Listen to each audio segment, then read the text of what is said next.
Thomas Paine, Thomas Paine, Thomas Paine, Sam Adams, Sam Adams, Sam Adams, Benjamin Franklin, Benjamin Franklin, Benjamin Franklin. These men spoke up for what they thought was right. From their courage came such documents as the Declaration of Independence and the Constitution of the United States. From their willingness to speak what was sometimes unpopular but right, we enjoy such liberties as freedom of speech, the right to keep and bear arms, and freedom of religion. There are those who still wish to oppress our freedoms, and there are still patriots willing to stand up and defend life, liberty, and the pursuit of happiness. Men like Zeb Bell, who honor our founding fathers and what they stood for. It's now time for Zeb at the ranch, speaking up and defending your freedoms.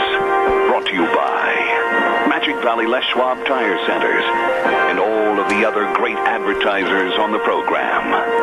And now, Zeb Bell. Here are some actual real headlines that appeared in newspapers across the country. Here's one. Man who jumped out of freezer and died was cold case suspect. Here's my favorite. Let's see. Former Philly traffic court judge convicted of lying to feds seeks fresh start in Congress. How true. Morning, everybody. Here comes Kate Smith, and God bless America. We need a real live patriot to call in with our Pledge of Allegiance. Very special day today and tomorrow. Call in.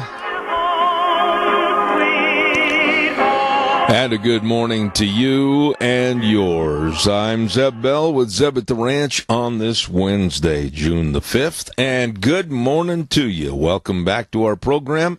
And, of course, brought to you by our major sponsor, your Magic Valley Les Schwab Tire Centers, all 7 locations serving you.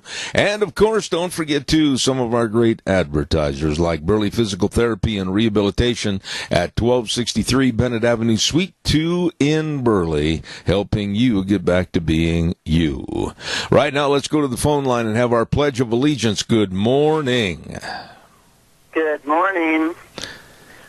I pledge allegiance to the flag of the United States of America and to the republic for which it stands, one nation under God, with liberty and justice for all. Lorna, I've been worried about you. I haven't heard from you for a long time, and it's so great to hear your voice. Thank you for calling in this morning. You have an awesome day. I will. Thank you so much. Wonderful lady right there, and right now we're going to scoot to the weather, and the weather brought to you by K&R Rental at 256 South, 600 west of Heyburn. Right there on the Burley Paul Highway. You can't miss it. They've got all your garden and lawn equipment needs to get things ship-shape for this spring, and if you're not sure what you need, call them, 678-3122. That number again, 678-3122. K&R Rental, 256 South, 600 west of Heyburn. And right now, here's Gina with the weather. It's going to be another beautiful day here in the valley, and here's what we're expecting. Sunny skies with a high of 81, winds out of the west at about 7 miles an hour. For tonight, mostly clear with a low of 57. Winds are going to be light and variable, becoming out of the southeast at about 6 miles an hour. For tomorrow, we do have a slight chance of some afternoon rain showers or thunderstorms. Some of those storms could produce small hail and gusts of wind, mostly sunny skies. We are expecting a high of 82 for Thursday night. Partly cloudy skies with a low of 48. Friday, it's going to be a little bit cooler, 20% chance of showers and thunderstorms in the afternoon, mostly sunny skies, but the wind is going to be a factor out of the west, increasing to about 22 miles an hour. Gusts as high as about 30 miles an hour, and we're only going to see a high of 57 by Saturday. Sunny skies and 58. That's a look at your weather forecast for Zeb at the Ranch. I appreciate it, Gina. Thank you very much. K&R Rental brings you the weather. Thank you, Roger and the crew at 256 South, 600 west of Heyburn on the Burley Paul Highway. Again, they've got all the best of tools and equipment for you to finish any kind of a project. Give them a call. If you're not sure what you need, they can help you. 678-3122, K&R Rental. Wheels, are you listening over there on your headsets real fast? I got to ask you a quick question. Yes, sir. Are we coming through okay? Is it a little fuzzy? Do we need to change the line, or how does it sound?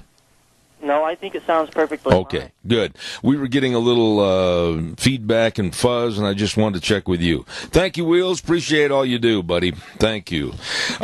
We've got a jam-packed program this morning, and Dave B. goes on at 9:06. A gentleman that you don't want to miss at 9:30, Lathan Watts, the Director of Legal Communications with First Liberty, talking about how our free speech is going down the drain.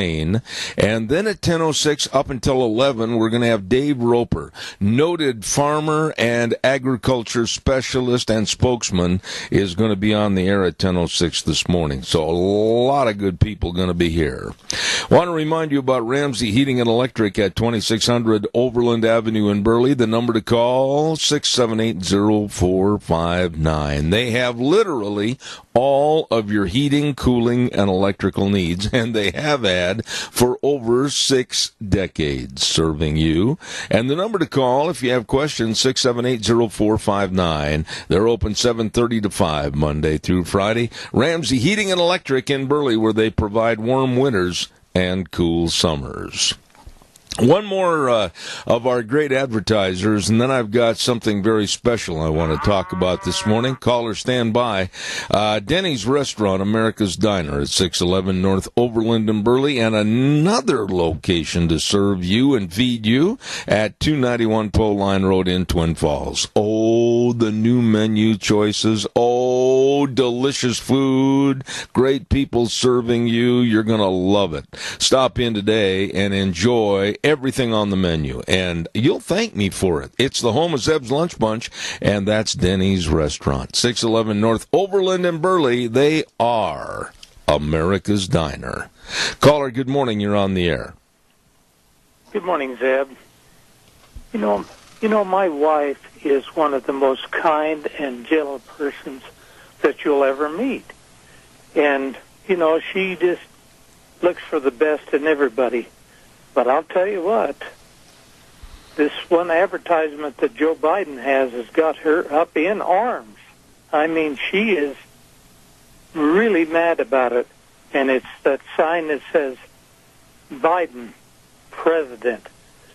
She says he's not the president, and hopefully he never will be, but boy, she's excited. How are we going to tame her down? Well, I'll tell you how we're going to tame her down and a lot of others, and that's, of course, by a sound shellacking defeat in 2020 of the absolutely dangerous Democrats.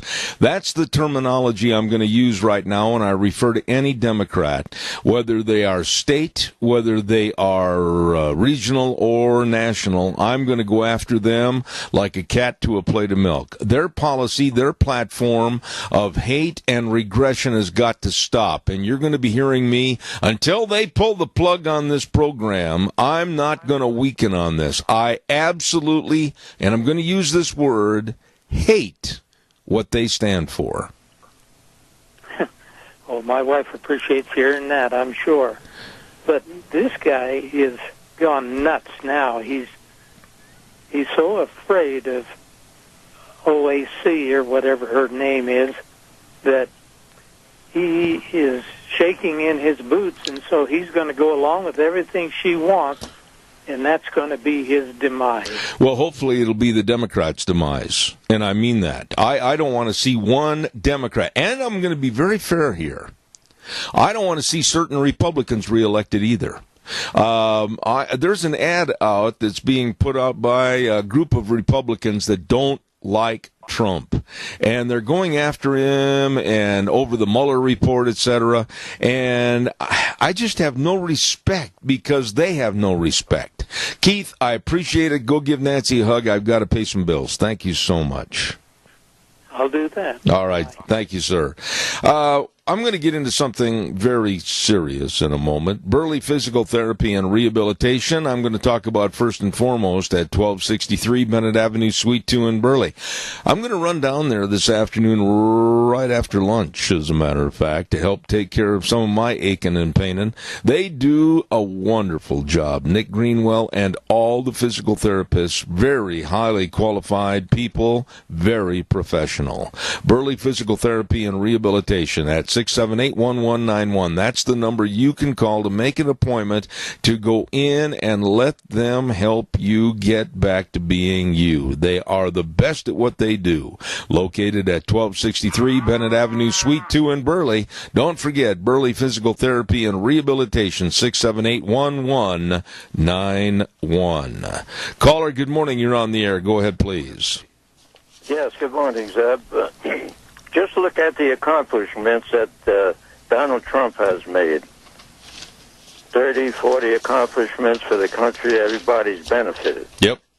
The Democratic Party has accomplished zero because they're spending all their time to persecute our president, Donald Trump, who has made life a lot easier for a whole lot of people in both parties. The Democrats have nothing, and it's time to take off the gloves and not mamby-pamby around. The Democrats are not very smart. The Democrats have nothing to offer the American people. All they want is more money, more taxation, and they want a regressive form of government control on energy so that basically we can live like cave people from out of the 17th century and earlier. I am fed up with everybody mamby-pambying around Democrats. They are evil, and none of them should be elected. How more plain can I be? Well, they slapped the face of people in both parties out there who are paying taxes to support a bunch of bums, and we've got a few on the Republican side. Oh, I agree. I totally agree. And I'm going to start naming names on a frequent basis of people that need to be not only voted out, but thrown out. Tony, I've got my ire up this morning, especially over certain things that have happened in the last 24 hours.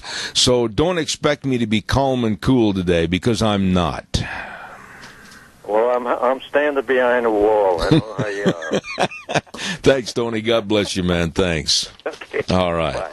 Want to mention Rain for Rent with Jake and the crew. Hello, Jake. I know he's listening this morning, and they're located at 134 South 600 West of Paul. Hey, Deanne, you've got some information for me for our friends over at Rain for Rent, the Reinke Diamond Dealers. They've got the most dedicated sales and service staff, and they know all about irrigation, every aspect of it. I urge you to get a hold of the professionals at 438-5065.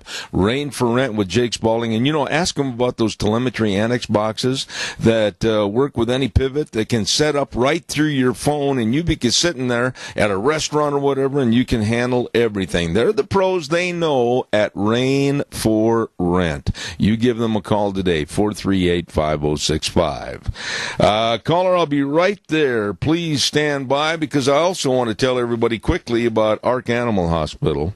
And why have animals? Really, why have animals, whether they're pets, dogs, kitty cats, or a herd of dairy cattle, if you're not going to take care of them? Absolutely.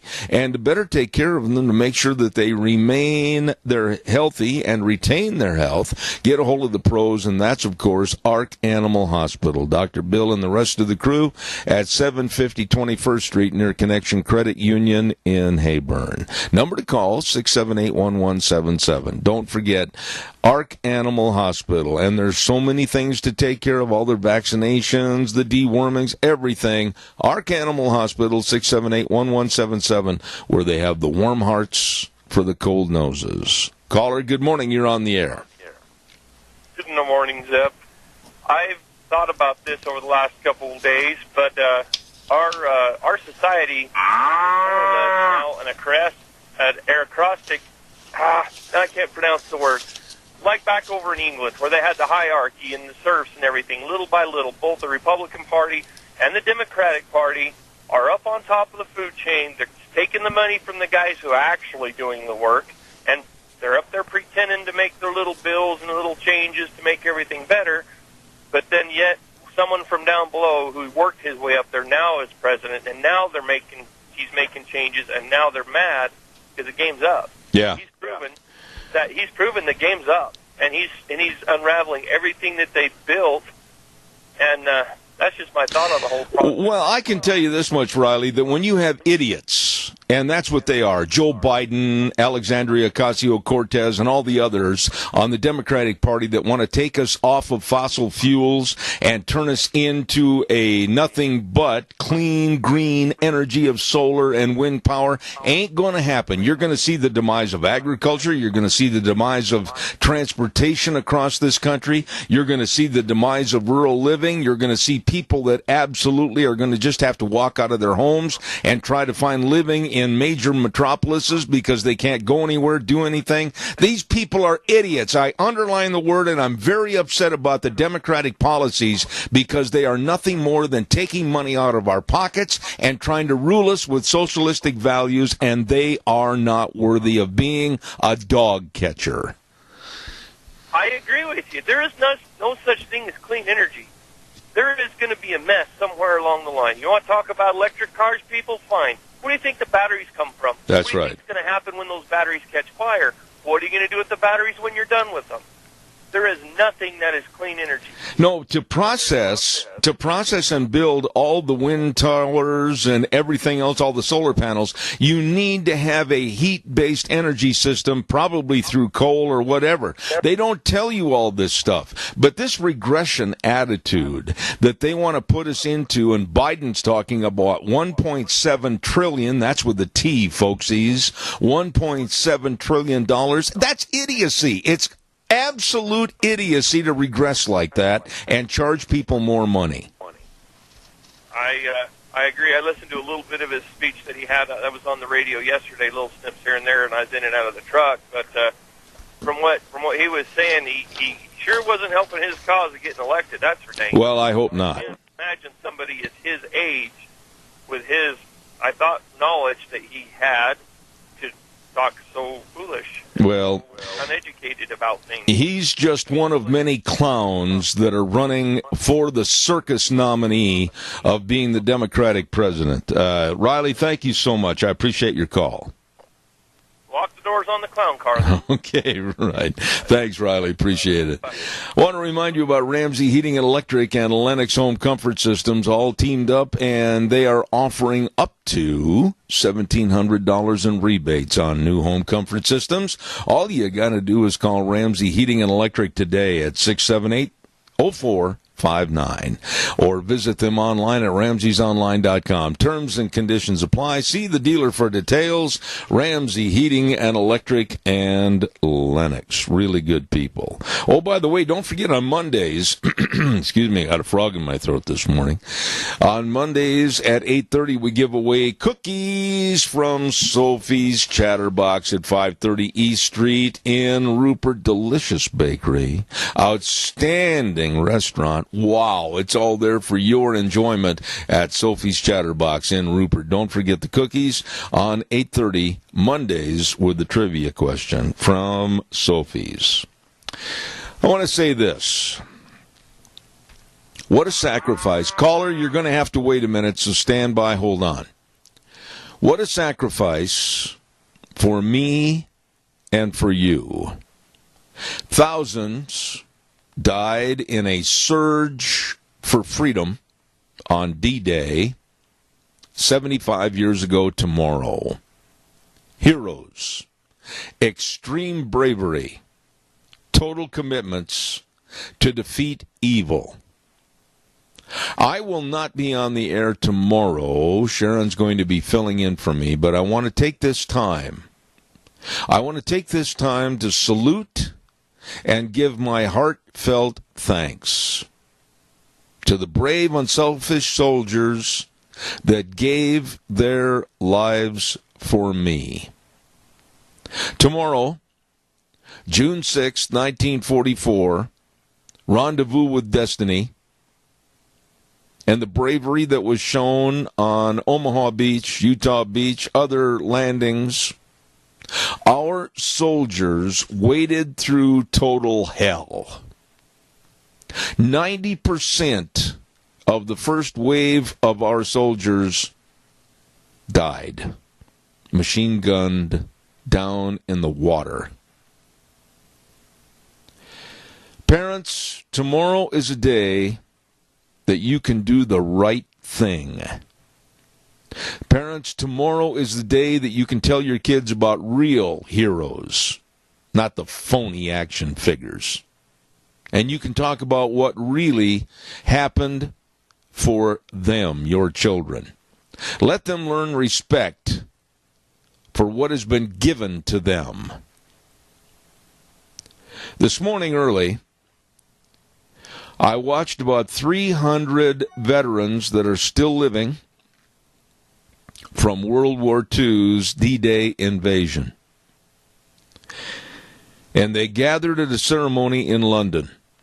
Many, in their mid-90s, were still able to walk proudly to their seats of honor. They were so proud wearing their uniform of the United States of America. Now I'm going to tell you, and I'm not ashamed of it, when I watched them walk across that huge stage, I cried. We should all remember and be very, very thankful for what they and all of our soldiers and all of our veterans from every war and conflict have done for us. I will never weaken on this. Don't expect me to, and don't call in with an arbitrary response to what I said. They are the heroes that have provided me a great life in this United States of America. Calls welcome, 436-2244, 1-866-927-4587. Caller, good morning, you're on the air. Amen.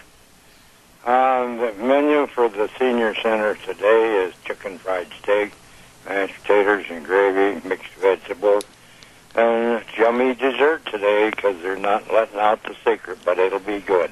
Well, Joe, I appreciate that. What if they want to take a meal away back to their office?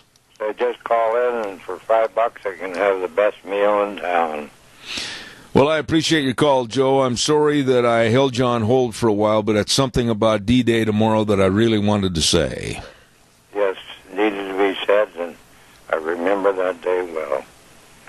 Thank you, my friend. Thank you. Thank you.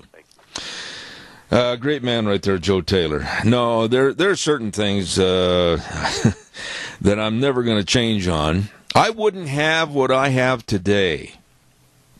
I wouldn't have had the capabilities to pursue what I wanted to do had it not been for our soldiers. And for someone to treat like tomorrow, D-Day, as, well, ho-hum, just another day, I can't be that way.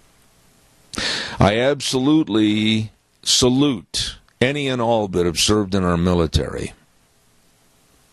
And I mean that. Caller, good morning. You're on the air. Good morning, Zeb.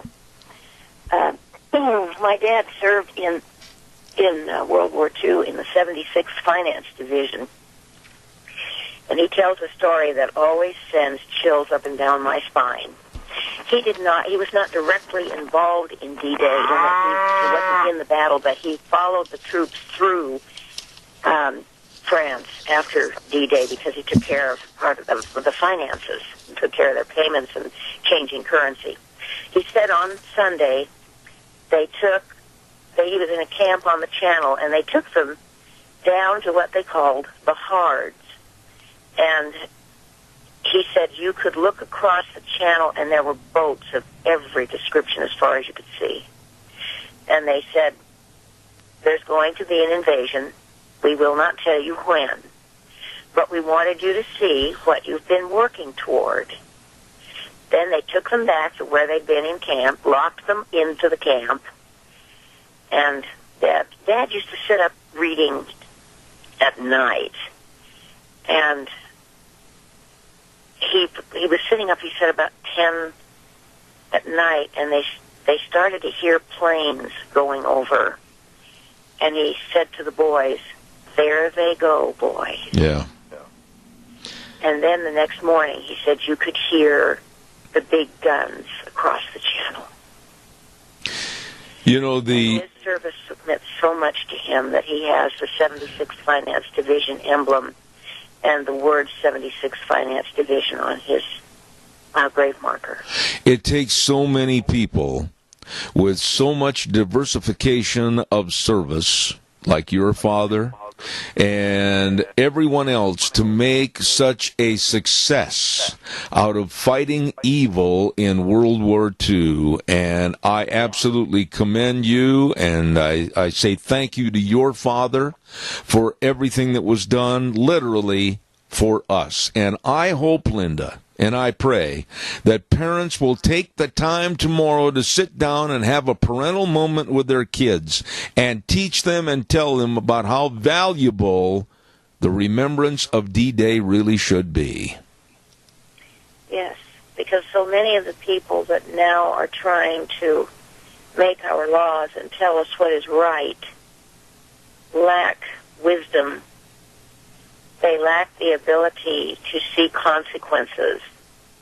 They fight for an ideal without understanding or maybe even caring what it will bring. Absolutely. Because it's an ideal, it sounds good. Absolutely. And so many times they fight against what God has told us is right. Boy, you've hit every subject matter and nailed it. Linda, I've got to hurry and get a commercial break in and take another call, but I thank you for that story. Thank you so much. You're welcome, and Zeb, thank you for everything you are doing. God bless you. Thank you very much. God bless you, too. Thank you. Bye-bye.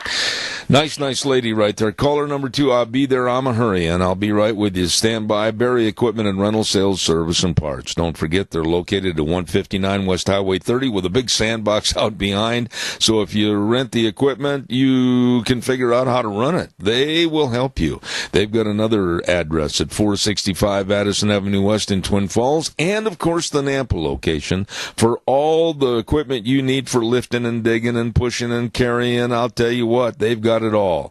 Doosan wheel loaders, excavators, all the sizes of bobcats. I mean, hey, what are you waiting for? Get a hold of the pros that help you on all your equipment needs. Barry Equipment and Rental.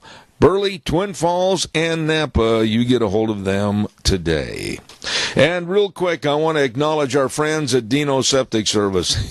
They do the job that you and I don't want to do. I don't want to stand out there and pump a septic tank or a liquid waste removal or sewer and sink drain lines cleaned out. No. They do it with a smile on their face. They are the best at what they do, and I urge you to call them today at 436-6526 or Burley 678-1638. Oh my, they'll be there and get the job done right. Dino's Septic Service, with the big truck that says smells cargo on the way. You get a hold of them right now.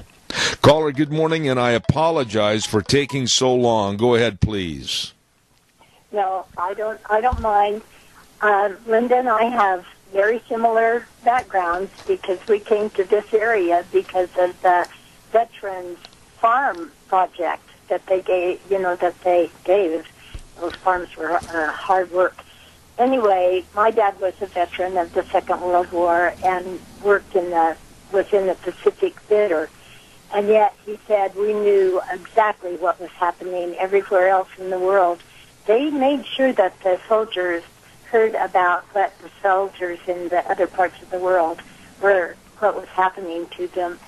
And no matter where you went in the world, and it really was a world war, you knew that somebody was losing their life because they were there sacrificing it.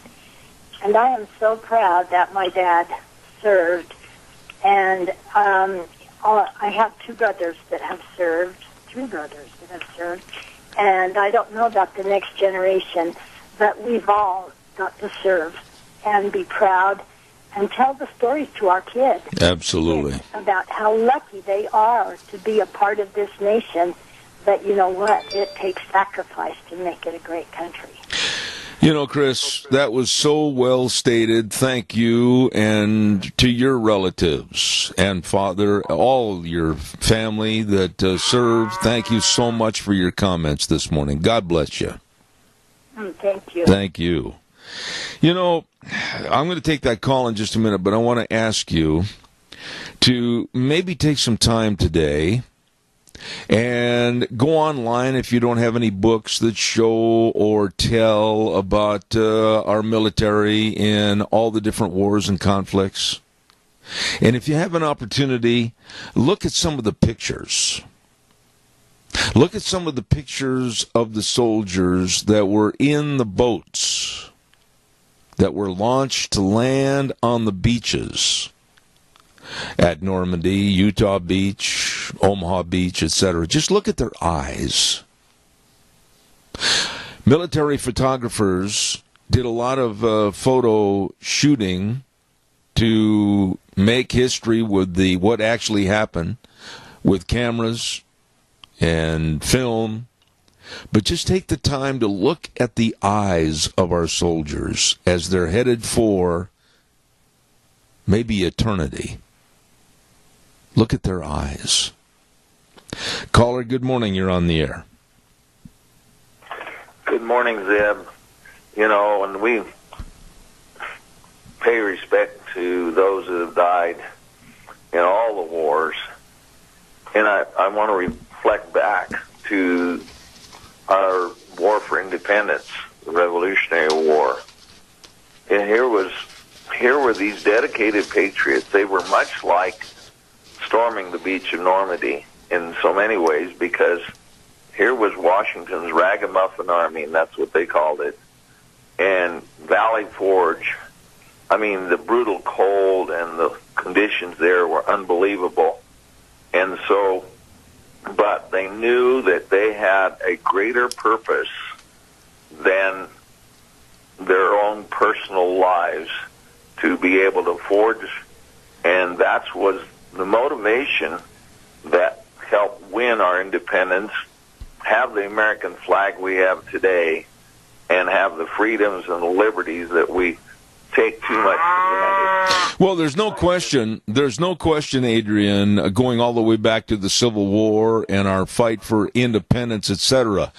But I think you will agree with me that for parents not to take the opportunity to tell their children about the valor, the courage, and all that our soldiers and our military did to defeat evil on D-Day. It's a learning experience that they can't pass up, because this country, in my opinion, maybe you think I'm wrong, this country has lost the ability to respect our history, and that's why we're seeing all the problems that are happening today. Well, that's absolutely true, and of course, we see disrespect for not only our flag, but for the Christian institution. I mean, the fact that we're a Christian nation and how Christians are on attack in this country and around the world.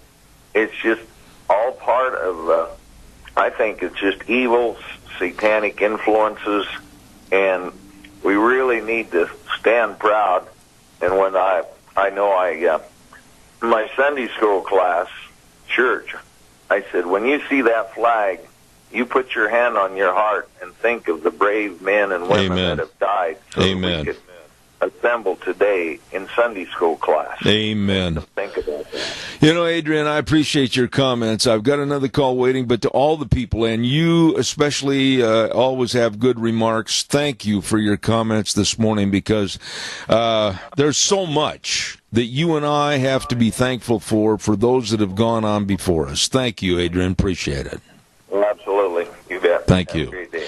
Bye now. Before I take the next call, I want to just say that what we were talking about just a moment ago with Adrian, about people in this country, the United States of America, that do not have any respect or pride in this country. Listen to this. This just shoehorns in on what I'm trying to tell you this morning. A former Democratic congressional candidate, now listen, is attacking white people and the American flag. Her name, and she's a Muslim, Saira Rao. Saira Rao is her name. And she wanted to get into the Democratic congressional, be a Democratic congressional candidate. Well, she was defeated, thank God. But she said after her primary defeat, she was ready to give up on white people, blaming them for her loss. And she said when she sees the American flag, it makes her sick. And she said we are nothing more than a country of racism.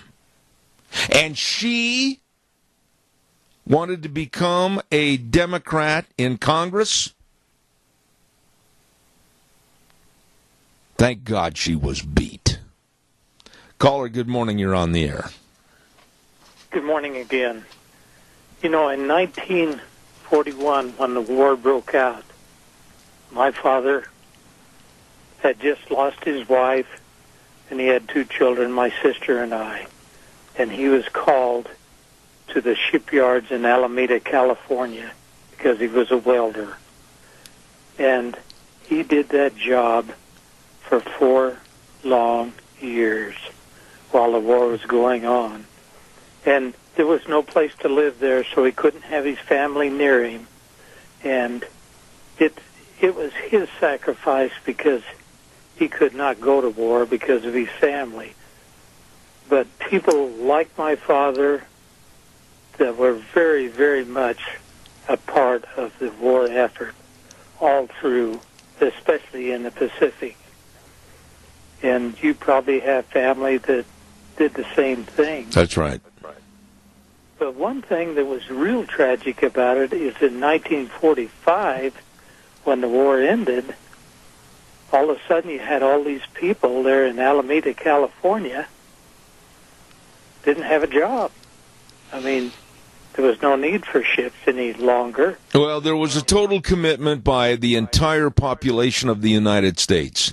Everybody chimed in and jumped in and chipped in to do whatever they could to make sure that our country prevailed in one of the worst happenings that could ever happen to any country, a world war and our involvement and all the loss of life. But what I want to get through this morning, Keith, is that regardless of whether they were a welder or whether they were working with a finance company during the war with the Army or whatever the case might be, or a frontline soldier, it took a total commitment. And tomorrow there'd better be a respect for the people that gave their lives and all that they had to fight for this country so that you and I could be talking on the radio this morning.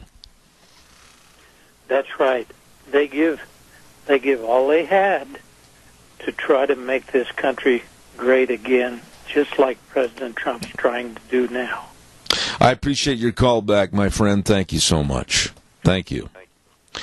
You know, again, that ceremony this morning, there was one gray-haired gentleman, United States Army veteran.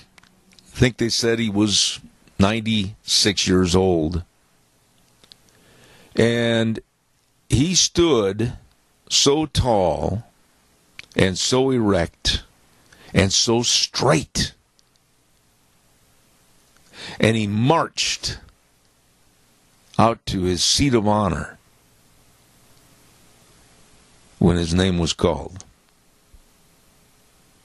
And he was one of the frontline soldiers that jumped off of the landing craft into the hail of machine gun bullets, bombs, everything, and waded ashore amidst all the dead bodies and blood. And I don't want to forget him, and I don't want to forget any of the others that paid the ultimate sacrifice. All I can say is thank you. Caller, good morning. You're on the air. You know, we're losing all of the veterans or two. There's literally one day there will be none left, not one. We have hardly any now. And see, these men who appreciated everything, who grew up with nothing, they had nothing. They grew up in the Depression, fought to save our country, and can you imagine knowing that you were going to have to be the who put those people, who placed those people in those barges, those landing craft, where they lowered the gate, and you just got thrilled. I mean, if you were a German soldier, where would you aim? You would aim into the crowd. What chances did you have of making it as you stood there knowing that you would die? Those men had to know they were going to either be shot, maimed, killed, and the courage. I'm telling you, man, they woke up that morning and knew. I don't know how long they had to wait. Days before D-Day finally, they decided because of the weather. And then they have to, knowing that they were going to be the first ones to land. I mean, the carnage is unbelievable. Yeah. Saving Private Ryan does it justice about how terrible it was just to get on to the beach. Randy, I appreciate your call. And to me, this is a very, very solemn day of many days for our soldiers and our veterans. And thank you. Thank you for your call. One thing quickly. Every day, right now, as far as I know, to the best of my knowledge, there are 20 funerals a day for service people who have lost their lives. 20 a day. And they have these funerals come hell or high water, and the funerals are done with the most high respect and precision. Thank God the other soldiers appreciate them, the others, that there is respect. Because I'll tell you what, when it comes to a Democratic president like Obama and the rules of engagement and how he couldn't have cared less whether or not they lived or died or were maimed or their hands were blown off, that man, he's the worst thing. I can't even stand to look at him. I appreciate it, Randy. I got to run. I don't mean to cut you off, but your sentiments are absolutely appreciated. I've got to get to the weather because I'm running late. Thank you so much. Thank you. God bless you. I tell you what, it's a moving day today and tomorrow. Very moving day for me because of my family's involvement in the World War II. And I know many of you have already shared a lot of memories. Right now, our weather is brought to you by Mount Harrison Audiology and Hearing Aids, and they're located right behind the Minidoka Hospital across from the emergency room, and I urge you to call them because they are the best, and they are the only independent, locally owned hearing health care practice in southern Idaho that really devotes all their energy to making sure of your hearing health. I urge you to call and make an appointment at 312-0957. That number again, 312-0957. Mount Harrison Audiology and Hearing Aids. And right now, here's Gina with the weather. It's going to be another beautiful day here in the valley, and here's what we're expecting. Sunny skies with a high of 81, winds out of the west at about 7 miles an hour. For tonight, mostly clear with a low of 57. Winds are going to be light and variable, becoming out of the southeast at about 6 miles an hour. For tomorrow, we do have a slight chance of some afternoon rain showers or thunderstorms. Some of those storms could produce small hail and gusts of wind, mostly sunny skies. We are expecting a high of 82 for Thursday night. Partly cloudy skies with a low of 48. Friday, it's going to be a little bit cooler. 20% chance of showers and thunderstorms in the afternoon. Mostly sunny skies, but the wind is going to be a factor out of the west, increasing to about 22 miles an hour. Gusts as high as about 30 miles an hour, and we're only going to see a high of 57 by Saturday. Sunny skies and 58. That's a look at your weather forecast for Zeb at the Ranch. Thank you, Gina. Brought to everybody this hour by Mount Harrison Audiology and Hearing Aids. And they're right behind the Minidoka Hospital across from the emergency room, and they are the best. You can trust your hearing health to Mount Harrison Audiology and Hearing Aids. 312-0957. Caller, I'll be right there. Stand by. Don't forget to Ramsey Heating and Electric and Lennox Home Comfort Systems, all teamed up, and they're offering up to $1,700 in rebates on a new system. Call today, find out more, 678-0459. Ramsey Heating and Electric and Lennox. See your dealer for details. Caller, good morning. You're on the air.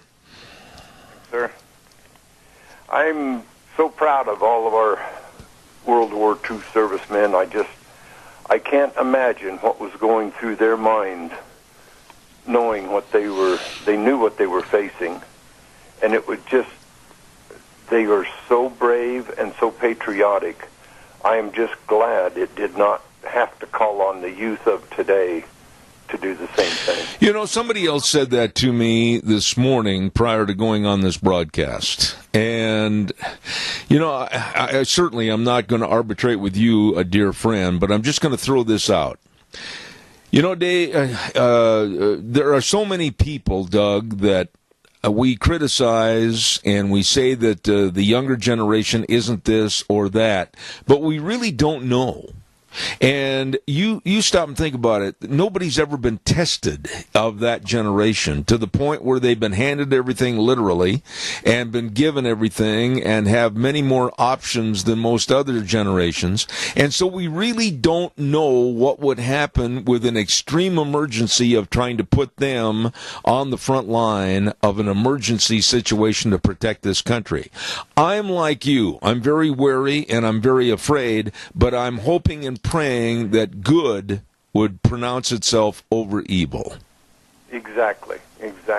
And I don't mean to paint with a broad brush saying everybody, but what I've seen from World War II, then you got Korean War, there was a lot of people brave there. But then the Vietnam War, I mean, they run off to Canada. A lot of the youth run away. They protested, called them baby killers, you know. And it's just the indoctrination in our society, in our schools, and in our colleges that's turning people away from America. They don't think it's great. So if you don't believe in it, why would you stand up for it? Well, and that's all the more reason, Doug, today and tomorrow, for parents to take their children aside while maybe there's something on TV in commemoration of D-Day, and they should use it as a parental teaching moment so that these kids understand the sacrifice, the total sacrifice of the men that served and the women that served in World War II, so they can understand what they've been given. Exactly. That's exactly it. I mean, these people that died for this country, I mean, that's the reason the flag moves, is because of their dying breath makes the flag wave. Amen. And I get chills whenever I talk about it. I'm just in awe. And how can we repay them? We can't. I mean, we can't, we can't, totally repay them, but we can by being patriotic, and we can by standing up for what is right and putting down and exposing the people who are lying and trying to take this nation. I agree. I'm going to quickly say this, and please, Doug, I got to run right away. Yeah. But all I want people to do is find some of the photos of the archives of World War II and just look into the soldiers' eyes. Exactly. I got to run. Doug, I've got to scoot right away. Thank you so much. Okay. Appreciate it. Hey, everybody, let's do what we can for our seniors. Absolutely. Thank you, Doug.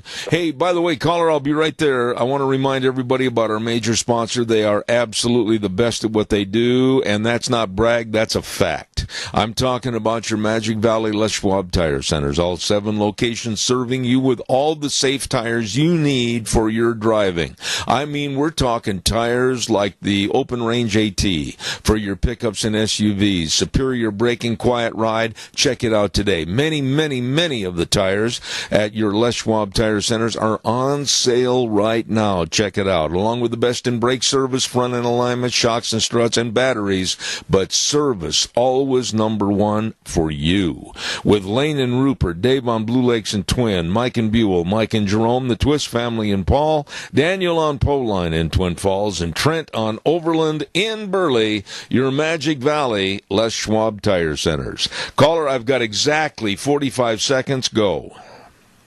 Okay, my cousin was seriously wounded at the Battle of Leyte Gulf when his destroyer was sunk.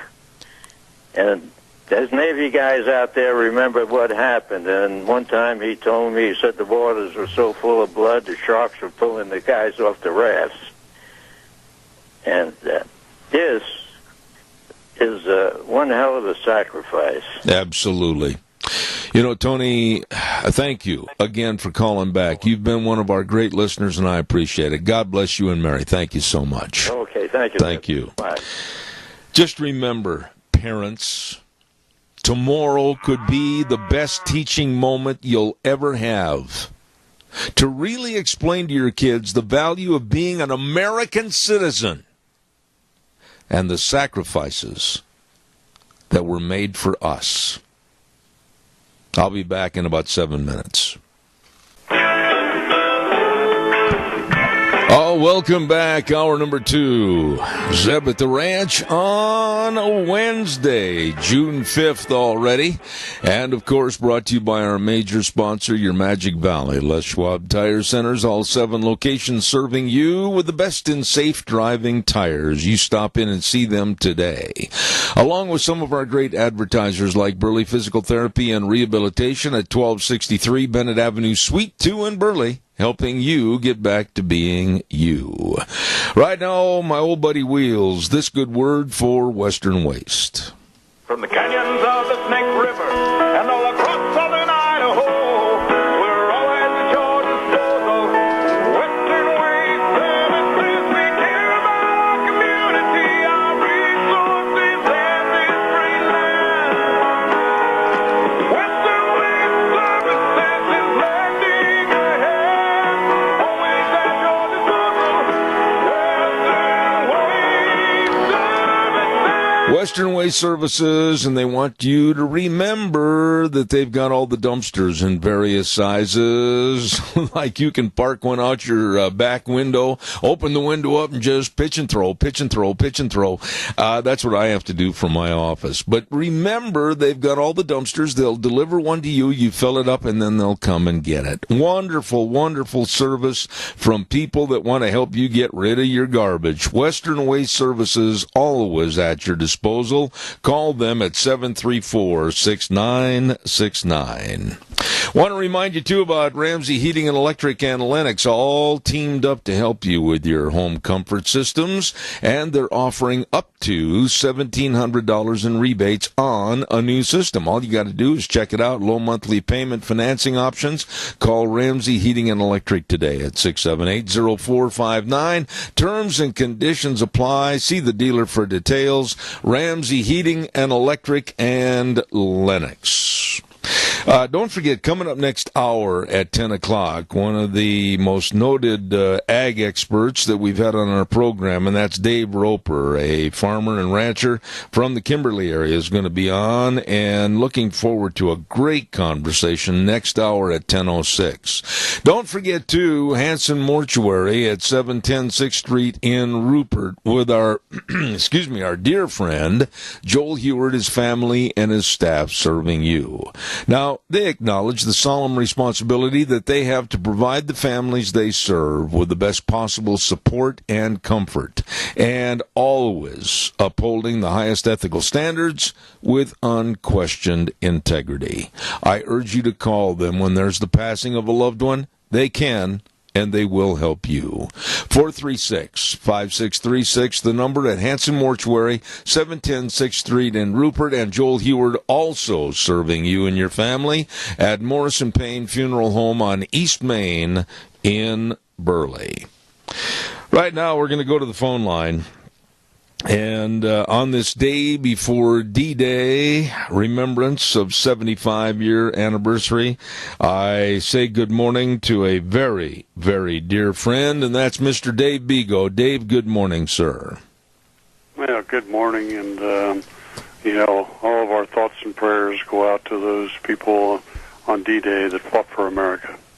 Dave, I said last hour, I took the bulk of last hour to give my thoughts on D-Day and thank yous for the sacrifices that our military, our servicemen, our veterans gave for me. And quite frankly, they gave it for you and everyone else in this country to live in the greatest country in the world, under the greatest constitution, under the greatest flag. And I said that last hour, tomorrow on D-Day, it would be a real teaching moment, a parental moment for parents to sit down with their kids and really explain what has been given to them. No, I agree with you 100%. We need parents to step back and start going in and teaching our kids the history of this great country and what it's all about, and those that have went out and fought to save it and preserve it and protect it. They need to be acknowledged and prayed for. And Zeb, I've been over on Normandy Beach, and I've seen where those guys landed over there, and it's amazing what they did to get up the walls and over and into the back territory and push Germany back and stop the Nazi stuff over the time period. And I've also been at the cemetery there, and I'll tell you what, when you go to that cemetery there in Normandy, it is so I don't know, it's quiet. They don't want people talking there, and you see all these crosses of all these Americans that died in the assault on Germany there at the Normandy Beach and that, and your heart just goes out. I can tell you, it's unbelievable. Dave, I was listening to many of the historians talk about the landings at the various locations, Utah Beach, Omaha Beach, etc. And they were talking about when the doors dropped down off the landing craft, that 90% of the first wave of soldiers died in the hail of machine gun bullets and bombs. 90% died. And for this country to not show respect and caring and thankfulness for what these soldiers have done for us, I just hope and pray that tomorrow on D-Day there will be at least maybe 5 minutes set aside, like I said a moment ago, for parents to talk to their kids. We can't forget the gift they give to us. Well, you're exactly right, and unfortunately over the last 30, 40 years, the far left has been infiltrating our education system and not teaching our kids the things they need to be taught, and especially in the area of history and what this country is about and how great it is. And we need to take these periods and really sit down and talk to people, the kids and everything, and even millennials that have grown up and haven't been taught all this stuff and been exposed to it. And we need to expose it to them so they understand, how lucky they are. Well, I'll tell you what, tomorrow, D-Day, 75th anniversary, and I got to tell you this morning, and I'm not ashamed of this at all. I said this last hour. I cried, and I'm not ashamed of it. When I saw 300 soldiers representing the Army, the Marines, the Air Force, and the Navy, 300 still alive from D-Day with their uniforms on, many still in their mid-90s, able to stand tall and proud and walk across the stage to their seats of honor. And one man, I remember, Dave, when I saw this morning, a very tall, very straight-shouldered Army veteran, when he saluted that flag, it brought me to tears. I understand, Zeb. I get that way, too, on things like that. And, it's because, we understand and we were brought up by parents in a system that taught us how great America was, and we got to see things, and things that they don't show as much on TV and other places in the news as they used to. And we got to get back to that, because this country is a great country, and what it was, what our founders set it up to be is what we need to continue it to be, because it provides more opportunity for people in this world than any place else on the planet.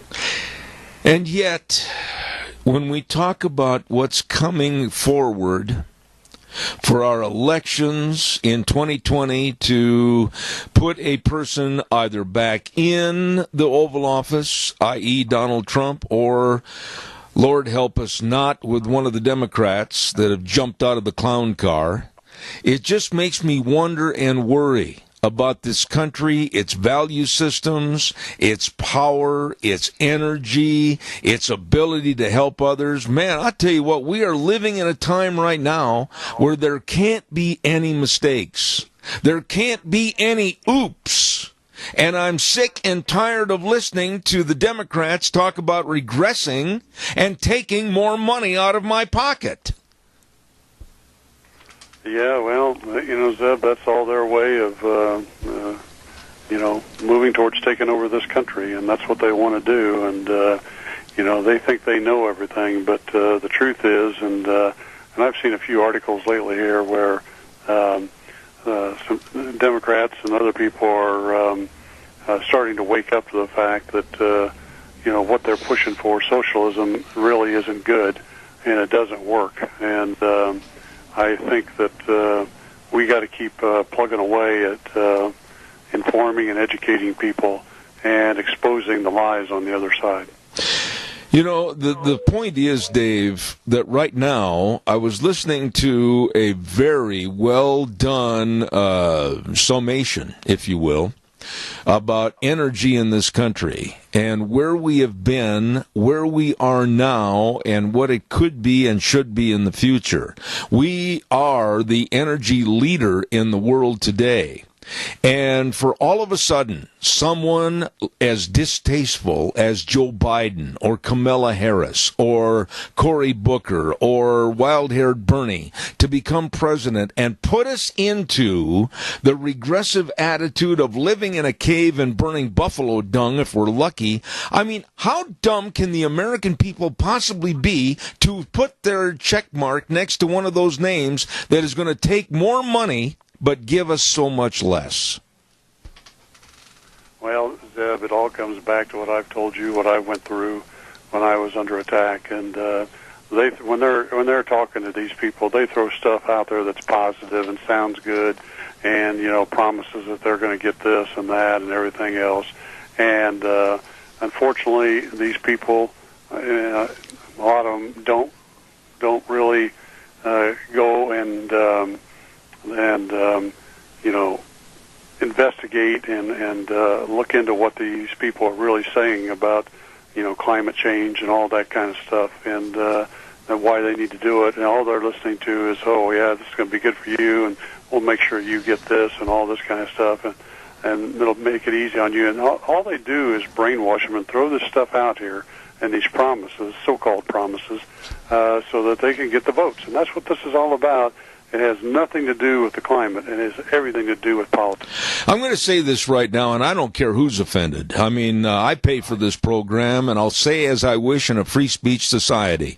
Climate change is nothing more than idiocy that's being promoted by uneducated dolts that really don't understand cyclical weather changes and climate changes, of which we are in, possibly to some small degree at this time. Things are shifting back the other way, and I'm sick and tired that everybody's got to run around like Chicken Little, the sky is falling, and saying, oh, for $1.7 trillion, we can alter the climate. You know as well as I do, there's only one being that can alter the climate, and that's the good Lord above. And I'm sick and tired of humans trying to escalate themselves to the point of being God. Well, that's right, and I agree with you 100%. And there was an article that came out this week called The Greatest Story Seldom Told, and it talks about climate change, and it goes back and talks about how, 2,000 or 3,000 years ago, or 3,000 years ago more, we had, an ice age, and then we went to a warm-up stage and back to an ice age, and there wasn't all this stuff, the energy that we have today that they're talking about that causes problems, and manufacturing and all that kind of stuff. But these people that are throwing this out there, they don't want to look at that, and they don't want to tell the people the truth about the history of the climate. And it's sad, it really is. And this article, by the way, like I just told you, the greatest story seldom told will be in my newsletter next week. Absolutely. The other thing that's happening right now with Donald Trump and his wife being over in London for these visits with the hierarchy of London and England, I should say, is that many people over in London, oh, sure, you're going to find your protesters. Oh, sure, you're going to find that nincompoop called the mayor of London, Mayor Khan, that absolutely is going to say all the negative things about President Trump in America. But mostly there's been good reports in the headlines. And one thing that came out over this trip that I want to really emphasize this morning is that our media, they're not exactly the shining stars up in the light fixture. They're not bright enough or smart enough to give any credit to this president. There was talk when he was arbitrating with NATO, Dave, and saying they've got to pay more of their fair share. Some of these liberal loons are saying, oh, no, don't ruffle their feathers. They're our friends. Well, you know what? They weren't paying their fair share. And Donald Trump went to them, and he's already got $100 million more from NATO that other presidents like Obama failed to even scratch the surface. I know, and I agree with you 100%, and I'll go back to, and I'll say this again, several years ago after my second book came out, I wrote a bunch of blogs, and one of the things I wrote about was NATO and, the things that we do with Europe and the money that we spend for these countries that we shouldn't be spending. They ought to be spending their portion of it, and we shouldn't be paying for it. And Trump has woke up to all this kind of stuff, and same with the trade agreements and all that kind of stuff. If you get everything back to where it's a equal playing field, and you let our business capitalistic free market society work, it will help our businesses expand and farmers and everybody else. I couldn't agree more, and I just want to urge you to comment for a few minutes. What about the tariffs with Mexico? What about saying, okay, we're going to start at 5%, could go up as high as 25%, but you, Mexico, you're protecting your southern border. You're stopping anybody from Guatemala coming in, but now you're going to do the same on the northern border, or else. I absolutely commend Trump for doing this, and for all the people that are running around setting their hair on fire, I hope it burns down to the root. Well, I do too, and here's what the other thing that people don't understand is, we lost a lot of business in this country, a lot of automobile makers and that, they moved plants down there because they were getting people to work for really cheap money and stuff like that, and that cost us jobs in this country. And you start bringing those companies back, you're going to increase the economy and jobs for people and wages for the people in this country, because Mexico is going to have to get on board and start putting in a system their people make more and do the right things if they want to be competitive. I gotta tell you this. I don't know if you're aware of it or not, but I'm sure you probably are. Just this morning, I heard that the Democrats in Congress are going to be pushing forward to get a 3.1% pay increase raise. And when I heard this, my head just went kaboom! I thought, here is a Congress that is a do-nothing, a bunch of people that are overweight and, believe me, underworked, wearing three-piece suits and wingtip shoes, and they want to have a 3.1% raise for what? Well, that's right, and they make more money than they should right now. And, of course, they want all that, so when they retire, too, that they get bigger retirement incomes and bigger benefits. And what we need to get back to is that, it's got to be a reasonable pay, plus we need term limits, so when they're done, they're done. And they can't sit there in Washington and do nothing and collect all this money all the time. that hurts the American people. You know, one guy stepped forward, and that was Nebraska Ben Sass, and he made the quote that was the best quote about this pay raise. He said, "This is absolutely wrong. Most of these jokers couldn't hold a job at Dairy Queen." Well, you know, and that's the problem. There's a lot of them that don't want to go back into the free market and work in the private sector because, you know, number one, could they find a job? Number two, very, very, very, very few of them are going to be able to find a job where they can make the type of money they're making in Washington. And, you know, we've got to change things so that people get paid based on what they do and what their skills and abilities are, not because they just want to be in politics. Well, we've got a congressman from our state, Mike Simpson, that's had a running battle with me for the last 3.5 years over the Muslim issue. I was right, he was wrong, and he wasn't man enough to admit it and call me and tell me so. These are the kind of people, they want a 3.1% raise? No, not on my shift of watching this on this radio program. Yeah, it's not surprising at all. And, you know, the problem is, and I think I've told you this before, is that, you know, we had a senator from Indiana that I sat down with one time, and he'd been in politics in Indiana, then he got into the U.S. Senate and that, and he'd been in there for 2 or 3 terms, and we were having breakfast, and I told him there needs to be term limits because there's too many people in Washington that they don't know what they're doing, they don't have the skills or the ability or the intelligence to really help the American people, and most of them just want to sit around and do nothing anyway. And he looked at me and he says, "Dave, I don't know what I do in the private sector." And I looked at him, and I won't throw his name out. I said, "Sir, you've got a law degree. You could be an attorney." And he just slunk away. Yeah. I mean, it's just ridiculous. And when I use the phrase for the Democratic hopefuls for president, 24 of them, they all fit nicely and comfortably into that circus clown car. It's ridiculous. Yeah, I know.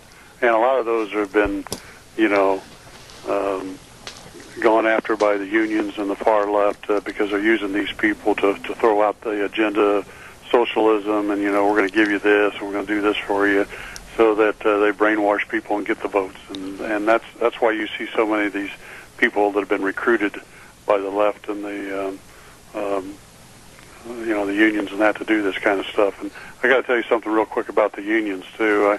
The National Right to Work, I stay in contact with them all the time. They just came out with a new newsletter that the union bosses acknowledge that hundreds of thousands of workers will exercise their rights not to fund big labor's agenda when actually given the choice. And the AFL-CIO hierarchy has admitted they could lose some 700,000 members because of the landmark Foundation Janus case that was one that, you know, gives people the right to opt out of unions if they want to and that. And this tells you that when you expose things to people and that, they wake up. Yeah. And there's a lot of union members in, you know, automobile plants and in the other manufacturing plants and in the public sector across the country that are tired of what the union bosses are doing and what they're saying out there. But one thing that we have to watch out for, the union bosses across the country are cooking up new excuses to disobey the law and seize union dues and fees from the hard-earned wages of public employees and private sector employees so that they can build their own multi-billion war chest. Absolutely. Dave Bego, time goes too fast when we get a chance to visit with you every Wednesday. God bless you, and thank you for being on the program this morning. Thanks a lot, Dave. Thanks for having me on, and have a great weekend. All right, sir. Thank you. Great friend, and I mean that, and we've been friends for a long, long time. Dave Bego, author, political analyst, and we appreciate him. Thank you very much for what you do.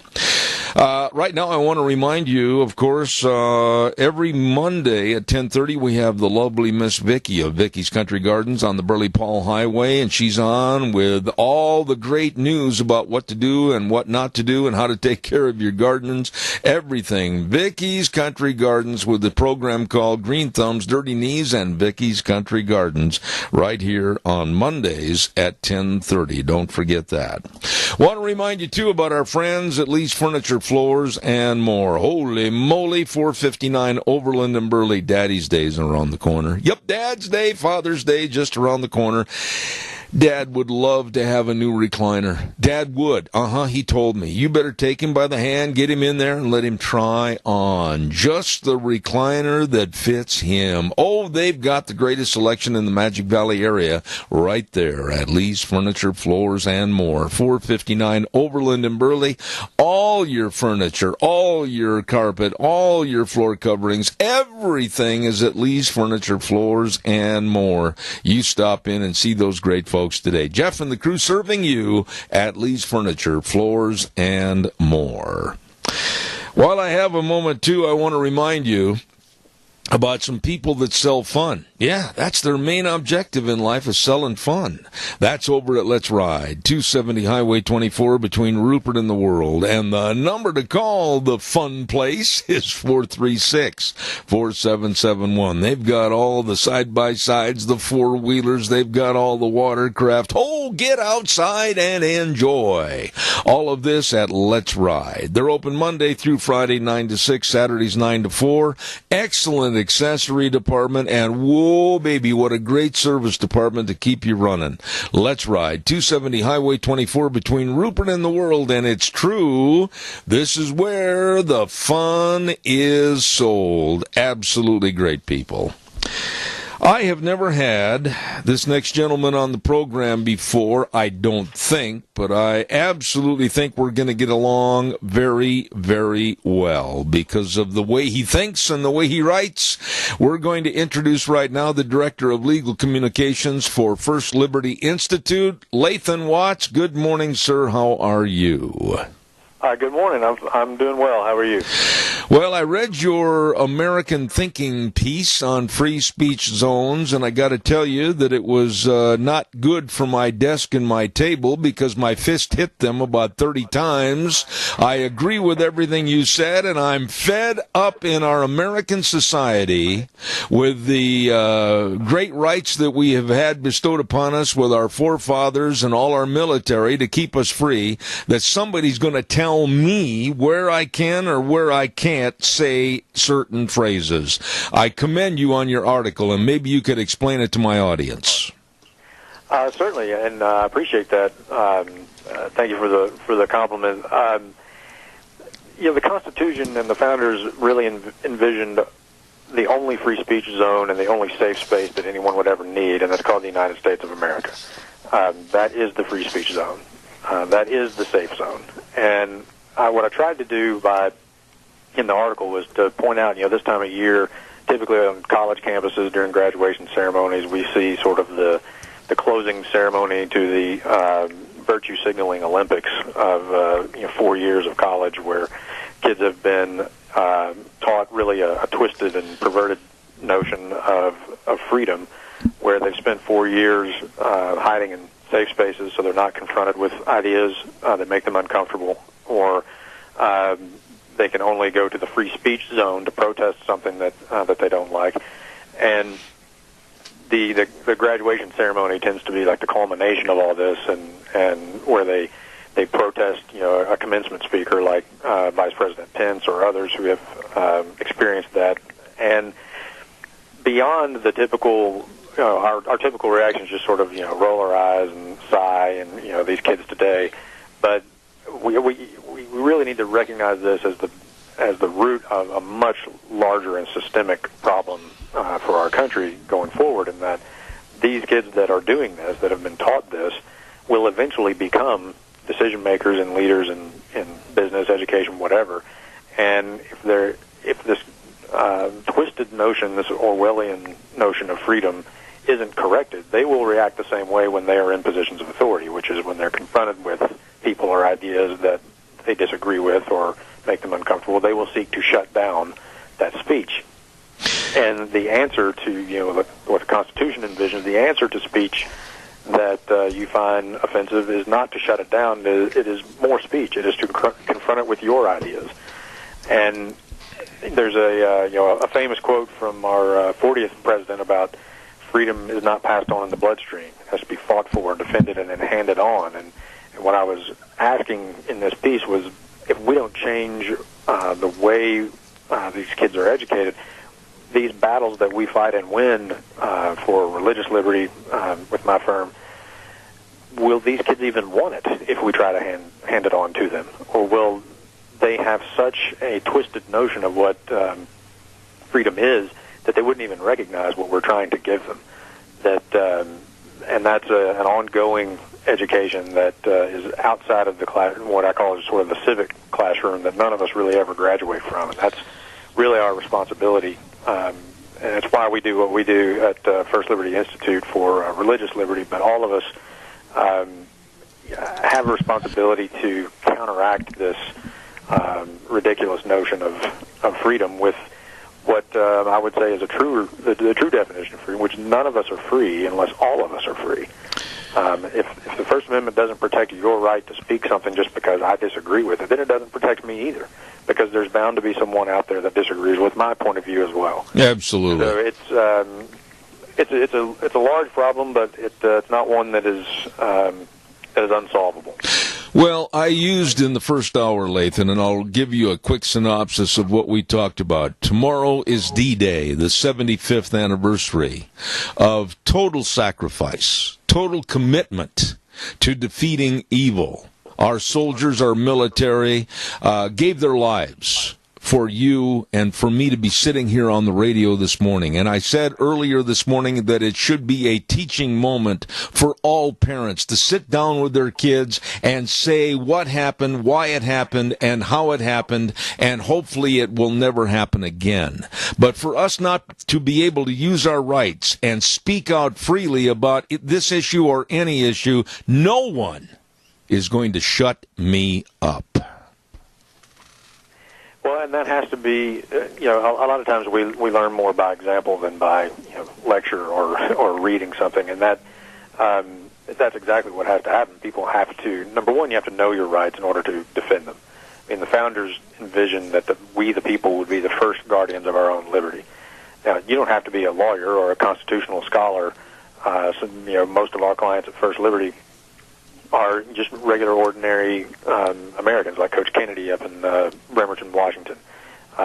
He was a football coach, but he knew there was something inherently wrong with being fired for taking a knee and saying a silent prayer for 30 seconds at the end of a football game. You don't have to be an expert, but you do have to know what your rights are if you're going to defend them. And it's when people stand up and lead by example, just as you just said, that those are teaching moments, and that's how we as Americans have to continue to do that to inform our culture and preserve these liberties that, as you said, much better men than I have fought and died for. Let me ask you this. Where did this all start? How did this all start? I mean, where did we lose control over raising youth in our society to respect and be thankful for what has been handed to them? Where did this all start? Well, that's a very big question, and probably you could probably do a whole show on that.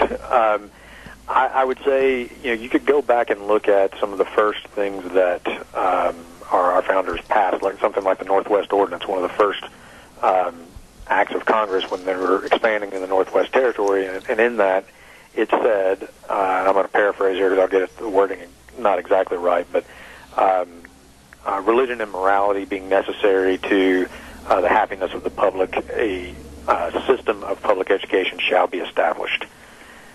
So the founders' vision of what education was for was to instill morality, to constantly create a citizenry that is capable of living in a free republic. Because freedom without morality inevitably will devolve into the strong oppressing the weak again, and you're right back to tyranny. And so I think we have strayed, a long way in our education system as to even what the purpose of education is. And it really should be to create, as I said, a citizenry that is capable of living in a free society with a concept of ordered liberty. That is what we were founded upon, and I think any return to those principles and that notion would be a step in the right direction. Lathan, I'm a simple man. I'm a cowboy from Idaho, and I'm proud of what I am. I make no bones about it. I make no apologies. But if I were a student today at a college or university, i.e. the University of Wisconsin or Berkeley, wherever, and I'm talking to my friends about politics, and someone overhears that, and they say, well, you can't talk about that here. You have to move over to a free speech zone. I would say to them, well, I won't tell you exactly what I would say to them, but I would absolutely not go and force and press the issue, because I will not be told where and when and how I can issue my right of free speech. Why aren't some of these people just saying, okay, good, arrest me. I want to see how far I can take this, and then I'm going to sue you. Why aren't they being tougher? Yeah, I mean, that's a question for the people that encounter that. And the good news is if you do know your rights and you are willing to stand up for them, there are people who are willing to help you. Especially, First Liberty, all we do is religious liberty cases. And that sometimes that line between free speech and free exercise can get a little blurry, but that's okay. The Constitution protects both. So if you were a student on a college campus and you were talking to someone about your faith, or inviting them to a Bible study or whatever, and someone said, you can't do that here, you're not in the free speech zone, we would absolutely say, give us a call. We represent people of all faiths all over the country, and never charge our clients one penny. We're a 501c3. We're supported by generous donors around the country, and that way our clients are never billed for the services. And we do have cases all over the country, and we do represent. We have represented people of just about every denomination of Christianity you can think of. We have multiple Orthodox Jewish clients right now. We've represented Hindus, Buddhists, Sikhs, you name it. We have represented it. If you are practicing your faith consistent with the Constitution, we will defend your right to do so, whatever that faith is. Well, expand on the story. Expand on the story before I run out of time, if you would, Lathan, regarding Ken Hogue, a retired minister that was trying to have Bible study in his home. When I read that on your information sheet, I don't know what happened to the pen in my hand, but I think I threw it through a wall. Yeah, that is. It's one of those cases where people. I explain it to people that, friends or family or whatever, and they just shake their heads. They can't believe this actually happened anywhere in America, let alone Virginia, the home of Thomas Jefferson, who wrote some of the greatest documents in our history about religious liberty. But Ken Hogue is a retired minister who moved into a senior living apartment complex, and there were some people there that had been trying to get a Bible study together, and when he moved in, they knew he was a retired minister. They asked him if he would lead it. He was happy to do so. And so he did what anybody would do in a facility like that. He went and tried to reserve the little community room, and was initially told, okay, but you really need to call it a book club, not really a Bible study. To which he was like, whatever, But then they changed the rules for the community room and said all religious practices are banned from the community room.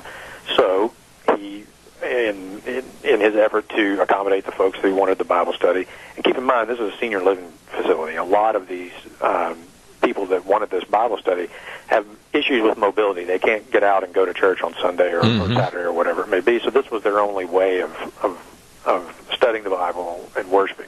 So he conducted the Bible study in a private residence, in an apartment, one of the apartments there. And then he got a letter from the management company saying that he had somehow violated terms of his lease, and if he did this again, he would be evicted. So here's a guy being threatened with eviction for leading a Bible study at home. And I'm even still flabbergasted by this, even though I talk about it, quite a lot. But we're representing Ken, and we're going to get this situation resolved. The state of Virginia is investigating what went on there, and we have filed a federal lawsuit also. So we will hold the apartment complex accountable for what they've done. Okay, and I'm going to wrap this up by having you share one more story that I read, and I just absolutely was appalled about Oscar Rodriguez, Air Force retiree, and our flag, and the use of the word God. Please give us that story. Certainly. So Oscar Rodriguez, as you said, is a decorated Air Force veteran, and he had developed a a speech that goes along with a flag folding ceremony. And a fellow airman had seen Oscar give the speech before and loved it, and asked him, the fellow airman was a guy named Chuck Roberson, who had a retirement ceremony that was coming up, and he asked Oscar, would you do this flag folding speech ceremony at my retirement ceremony? Oscar agreed to do it. One of the, I think the unit commander there at the Air Force Base did not like the idea of a speech that included references to God, tried to keep it from happening. Ultimately, what happened at the retirement ceremony was Oscar stood up to give the speech, and uniformed airmen came up to him. One kind of whispered in his ear, "You're not really going to do this, are you?" And Oscar, he's a veteran. He's a military man. One of his brothers asked him to do it, and he was going to do it. And he started the speech, and uniformed airmen physically assaulted him and drug him out of the room. This is on a United States Air Force base. A decorated veteran at another airman's retirement ceremony being physically drug out of the room for daring to say, "God bless our flag, God bless our troops, God bless America." That's the extent of the religious references in the speech. So we are now fighting on behalf of Oscar and Chuck Roberson, whose retirement ceremony was ruined, to make sure this doesn't happen again anywhere on any military installation in America. I guess my last question to you, Lathan, would be this. What can we do? How do I get my office stimulated into doing something? How can we combat this evil? And how do we trounce with a great big boot heel and say that's enough? Right. So a lot of these legal battles that we are engaged in are targeted to sort of changing the way this issue is viewed in the courts and protecting these freedoms the way they were intended to be. I would encourage everybody, you can come to firstliberty.org. You can learn a lot about these cases and others, and some of the ones that we have that are at the Supreme Court and on their way to the Supreme Court that will be history-making, precedent-setting cases to defend everyone's liberty. If you want to keep up with us, you can sign up for our email. We don't spam you to death. It's like a once-a-week little newsletter with updates.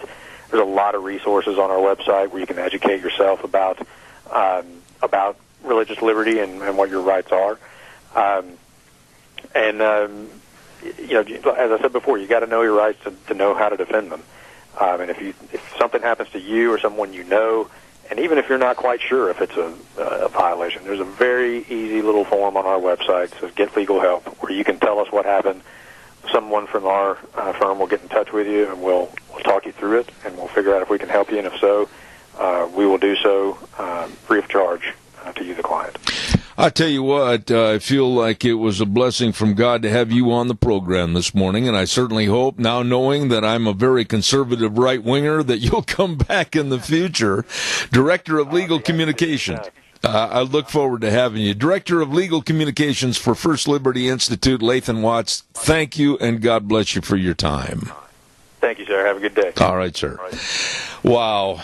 I mean, I sat there and I read the information sheets of what Lathan was going to talk about this morning. And when I read about the retired minister who was threatened eviction from his senior living complex because he was trying to lead a Bible study, and then I read about Oscar Rodriguez, a decorated Air Force retiree that was physically assaulted and removed from a retirement ceremony because his speech included the word God. What in the world is the matter with us in this country? Where is the courage? Where, simply put, is the guts to stand up and punch evil in the nose? Where is it? Where is it? Time for our weather, and the weather brought to you by Phillips Oaks, Goodwin, Crane, and Company, providing accounting services to the Mini-Cash area for well over 50 years. They are the best at what they do. They are the most professional in serving you. With the best tax return preparation, tax planning, business consulting, payroll services, bookkeeping services, retirement planning, all of this and so much more by professionals that know how to help you, your family, and your business. Please get a hold of them today with offices in Burley and Rupert. support Phillips, Oaks, Goodwin, Crane, and Company. And right now, here's Gina with the weather. Going to be another beautiful day here in the valley, and here's what we're expecting. Sunny skies with a high of 81, winds out of the west at about 7 miles an hour. For tonight, mostly clear with a low of 57. Winds are going to be light and variable, be coming out of the southeast at about 6 miles an hour. For tomorrow, we do have a slight chance of some afternoon rain showers or thunderstorms. Some of those storms could produce small hail and gusts of wind, mostly sunny skies. We are expecting a high of 82 for Thursday night. Partly cloudy skies with a low of 48. Friday, it's going to be a little bit cooler. 20% chance of showers and thunderstorms in the afternoon. Mostly sunny skies, but the wind is going to be a factor out of the west, increasing to about 22 miles an hour. Gusts as high as about 30 miles an hour, and we're only going to see a high of 57 by Saturday. Sunny skies and 58. That's a look at your weather forecast for Zeb at the Ranch. You know, I appreciate that, Gina. She does such a great job, her and Scotty both, of putting the weather together for us, and we appreciate the sponsor this hour, Phillips, Oaks, Goodwin, Crane, and Company. And they are the best and most professional serving you, with offices in Burley and Rupert. You be sure and get a hold of them today. Phillips, Oaks, Goodwin, Crane, and Company. You know, I asked that question a little bit ago, and I'm serious. What happened to courage to stand up for what's right? What happened to the courage to literally, and I know there'll be bleeding hearts in the audience that are saying, oh, he's advocating violence. Well, in some cases, it's necessary to punch the bully in the nose and tell him to go away. We've reached that point, I think, in this country. When an Air Force retiree can't use the word God, when a retired minister can't have a Bible study in his home, yeah, we've reached that point to punch the bully in the nose. Caller, good morning, you're on the air. Well, yesterday we heard from the governor of Virginia, Ralph Northam. He's the dumbest SOB that walks. He talks about killing babies. And then yesterday... Hold on a second, Randy. Wheels, you've got to turn his volume up on his phone. Okay, sorry. Is that better now? Well, yeah, but both Wheels and you have to speak up, and Wheels has got to turn it up. Go ahead. Well, let's try this. Is that better? Yes. Okay. Yesterday's Governor Ralph Northam from Virginia was talking about gun control and saving lives. And, you haven't heard from this dimwit since he, got away with whatever it was, blackface or whatever. What he really did was, promote and perpetuate the killing of infants, of fetuses. So yesterday he wants to save lives with gun control, and he talks about being a Christian. And then, in the meantime, he promotes the killing of fetuses, of infants, of babies. And you say to yourself, in what universe does this make any sense? Where? He's such a dimwit. I'd like to... Well, I tell you what we need to do, Randy, seriously, and I go back to what I said just a minute ago.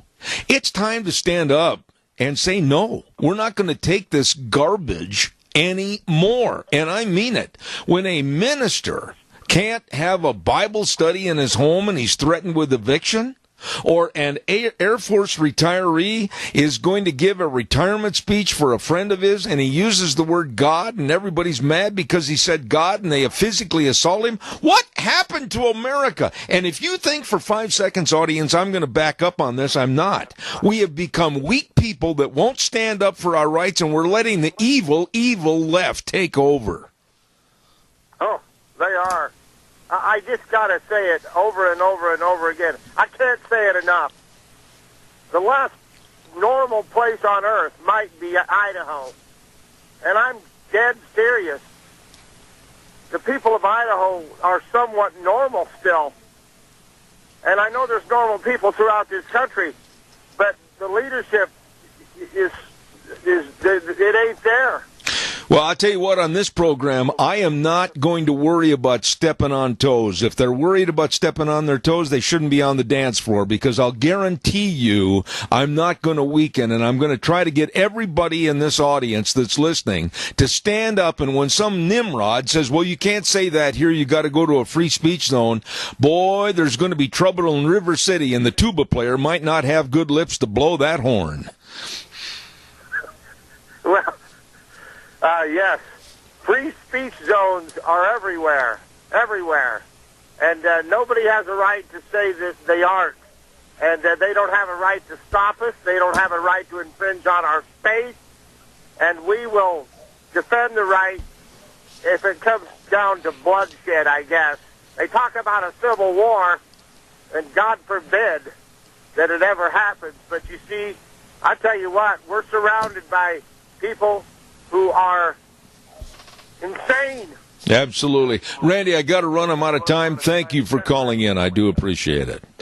I'll tell you what, folks, analyze what's going on around you. Analyze why we have the problems. Analyze why people are doing this idiocy to other people.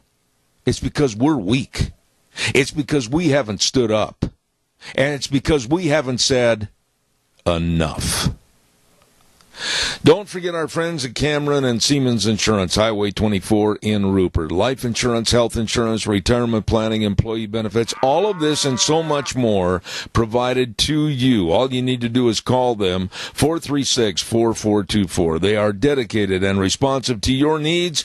Absolutely the best of people helping you. Cameron and Siemens Insurance, Highway 24 in Rupert. Caller, I've got exactly 30 seconds. Go.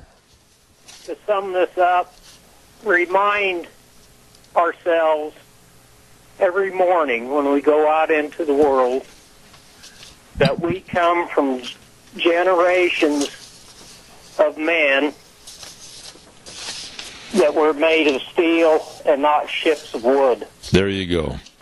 Earl, I got to run. I hate to, because I'd like to visit with you more.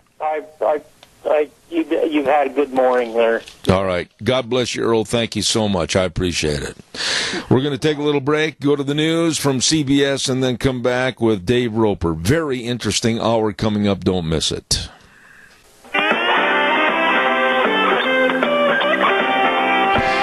Oh, good morning, and welcome back to our hour number 3. It should be a very interesting hour with a dear friend of mine. I'll introduce him in just a moment. I want to remind everybody we're brought to you by our major sponsor, your Magic Valley Les Schwab Tire Centers, all 7 locations serving you. Stop in and see them for the best of safe driving tires, along with some of our great advertisers like Burley Physical Therapy and Rehabilitation at 1263 Bennett Avenue, Suite 2 in Burley, helping you get back to being you.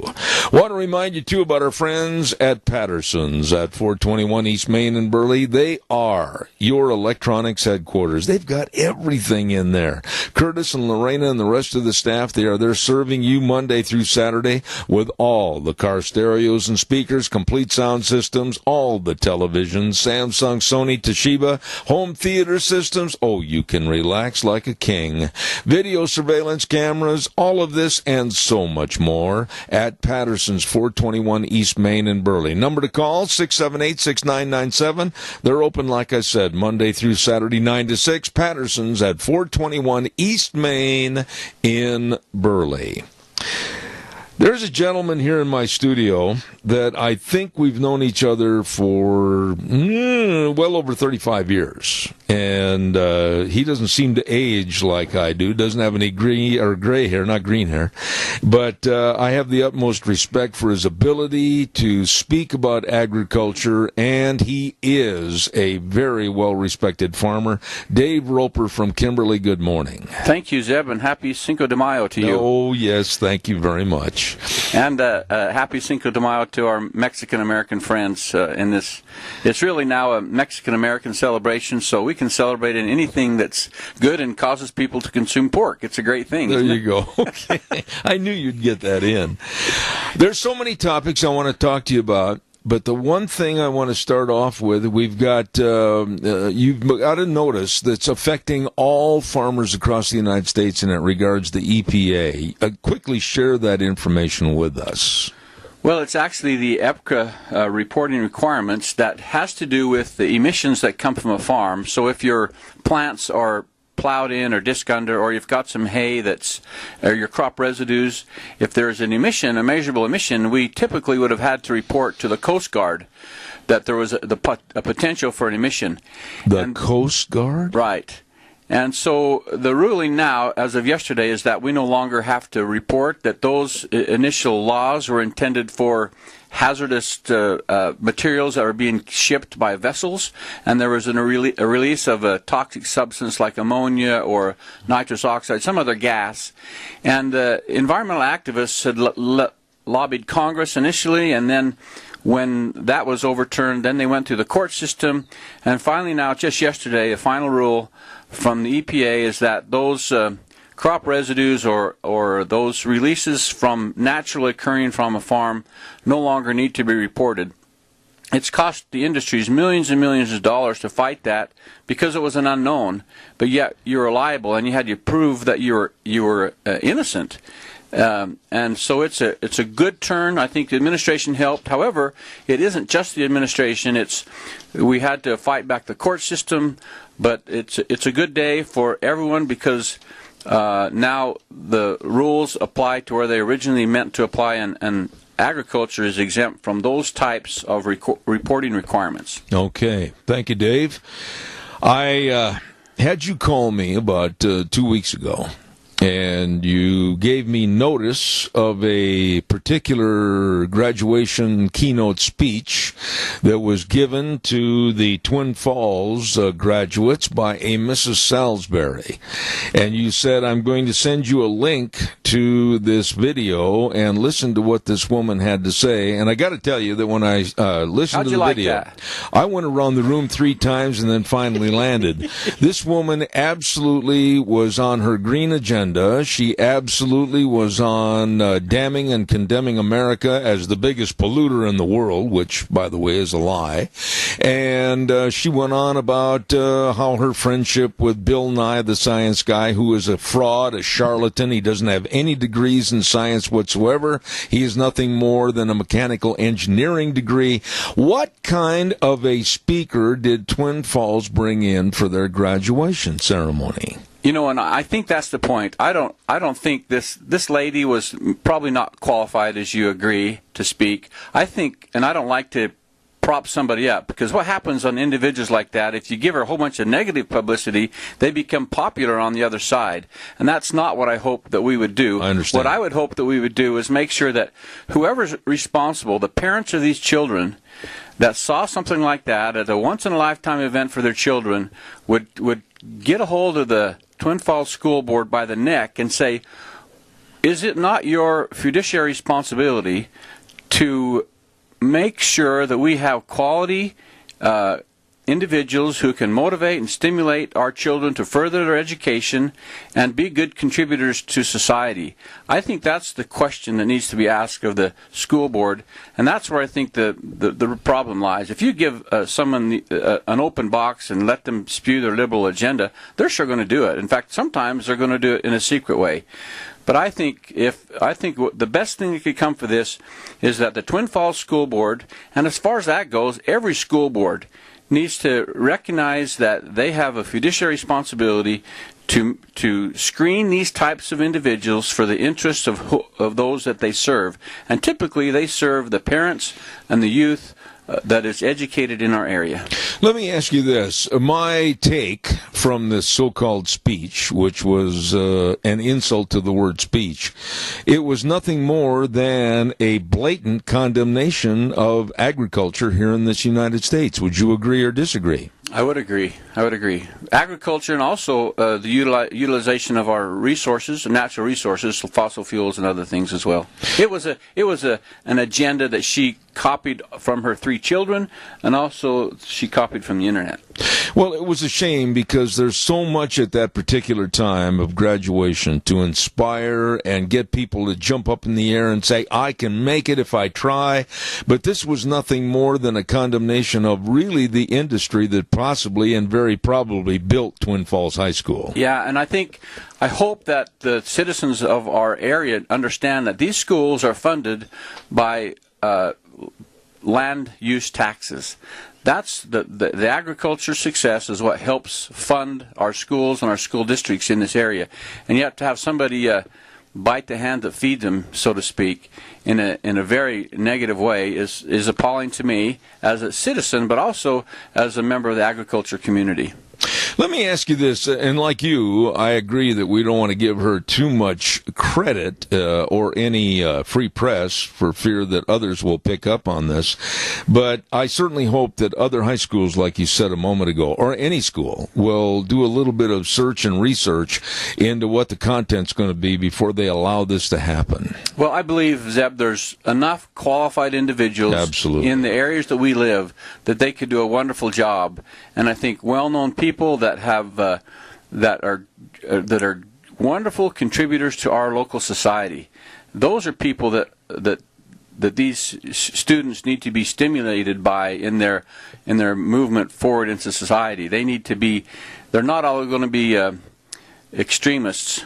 We would hope. Yeah. And we'd hope they carry out the extension of who we are in the Magic Valley, and that's nothing to be ashamed of. I think we have some of the greatest citizens in the United States are in the Magic Valley. I agree. Let me ask you this, and I want to kind of set this up a little bit. When we have seen the, not resurgence, but the insurgence, if you will, of Alexandria Ocasio-Cortez and people of her ilk, that are coming forward as people that basically have no knowledge, but they're putting on this coat that says, follow me because I'm going to be the savior of the world. I'm going to be the savior of the planet. We're going to stop all fossil fuel usage. We're going to condemn agriculture for what they do, etc. And just follow me with a new green energy plan. My question to you is this to start off this morning. With green energy and the complete fallacies of what it will do and what it can't do, what would happen, in your opinion, to agriculture in this country? Well, as far as the green agenda, I think those people are living in a really have a shallow viewpoint of the world in general. And it's an agenda that is totally not sustainable. But I think there's a little bit you have to understand those people a little bit better to understand what it is they're trying to push forward. And the green agenda is just something that will appeal to a few people. And it also, we would just blow it off and say these guys are crazy. But anymore, they want us to keep talking about that. And the more we talk about it, just like the candidate Bernie said, is that he talked about last year. He thought everyone was crazy. You know what? This year they're all talking about Bernie's agenda, and that's what's the problem is we're giving it an audience, and some of that stuff is so far-fetched we don't need to give it an audience. My point, and it's in my simple mind, Zeb, I have to kind of think about these changes, or societal changes, and what do they really mean? So before you can really understand and be mad about this green energy agenda, you want to think about what it really is. And what it really is, it's the same format people use to bring and introduce socialism. That's the same agenda that's happened in country after country when they start to introduce socialism. That's right. And that's kind of the basis of what it is. So to put it back into maybe rural Idaho perspective, they're going to give you, like Obama did, they're going to give you a free cell phone, and they're going to give you a free job. Bernie's going to give you a minimum wage of $15 an hour. They're going to give you free health care, and they're going to pay for your college. Okay? So what is your incentive now to even go to school? What's your incentive now to even get a job? Because everything's going to be paid for. You're going to be guaranteed. But Dave, right there, you've made a summation as to prove how absolutely the dumbing down of America has been successful. And that's what destroys other countries. That's right. That's exactly what destroys them. So, and the interesting thing is what happens then, Zeb, when our millennial, as soon as a millennial gets his first paycheck, and I'd like to have it been 2 years ago when taxes were higher, and he gets his first paycheck and he notices a whole bunch of taxes taken out of it, he's just livid. Yeah. He just can't understand it because he thought everything is free. And he realizes, well, wait a minute, you mean I contribute? My taxes contribute to people like my friends who want free $15 minimum wage, free health care, free college education, and I'm afraid that this momentum is accelerating. It's not going the other way. I agree with you, and we've got a call, and I'll just say this before we take the call. Why isn't the American public just absolutely going, wait a minute? Joe Biden came out yesterday and said that he had an energy plan to go green that would only cost America $1.7 trillion. And they don't realize that $1.7 trillion added on to the Medicare and all the other costs that the Democrats want to run, we're talking about bankrupt city. Right, absolutely. But I think we need to help educate, just like your other guest you had, we need to do a lot better job in helping educate the public, because if we don't, then these weird ideas that are so far-fetched are going to become happenstance because of what people keep talking about. Absolutely. Caller, good morning. You're on the air. Go ahead, please. Good morning to you and your guest. You know, I had a car dealership for 38 years, and in that length of time, I had lots of salespeople over the years, and I always paid on commission on their performance value. Okay, why don't we do that with Congress? If they don't do something, they don't get paid. I like the idea. I'll have Dave discuss it right now. Thank you, Keith. You're in a windstorm or something, it sounds like. Thank you very much. You know, I've condemned Congress a lot over the last few months on my radio program. Dave, you know, you listen. And now some of the Democrats are getting together this morning as we speak and are applying for a 3.1% increase in their wages. Me, personally, I think they should have a 25% discount. That's right. I think the best way to hold their feet to the fire is to make sure that you have their telephone number, their addresses, you write them, and you let them know what they're doing, if you disapprove of it or you approve of it. I had most all of those representative senators in Idaho know my name. They know who I am. And I think it's important. It's your right. And if you can't get a hold of them there, they all have district offices throughout the state. That's right. But I would agree, if they're not doing their job, we need to exercise not just your right, but your power of influence of those who you associate with to make sure that your interests, and they may be different, your interests need to be represented. And that's not just their responsibility to represent you, but your responsibility to see to it that they do represent you. Absolutely. One thing I want to ask before we take this next call, and give me a short synopsis on this. I don't think people like Alexandria Ocasio-Cortez or Joe Biden or Beto O'Rourke or Elizabeth Warren or Kamala Harris, anybody understands, because they've never been out in the dirt like a farmer. How in the world are you going to progress a John Deere tractor down the field with a propeller? I mean, they don't understand that green energy ends when it starts in food production. Well, there's a harsh reality about that, and you're absolutely true. But the part that's probably more perplexing to me is I produce products that are hopefully consumed by those types of people, even those types of people that support Joe Biden and that like.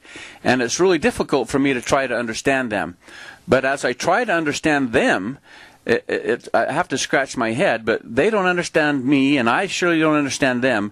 But somehow we need to make sure that our country's values are significant enough, and our history, we can go back to our history to say, we've been down this road before, this is what's happened, and history, unfortunately, repeats itself. Absolutely. We need to do the things that can position our country to be sustainable, and their ideas, their whims, are not sustainable in any avenue. It would push us into a third country status, third world country. Really quickly. Caller, good morning. You're on the air. Yeah, Zeb, I strongly disagree with your statement on the salary for our congressman. I think they ought to be given the same pay we give a private in the military, because they do 100,000 times more harm with their goofy laws and crap they're sticking us with right now.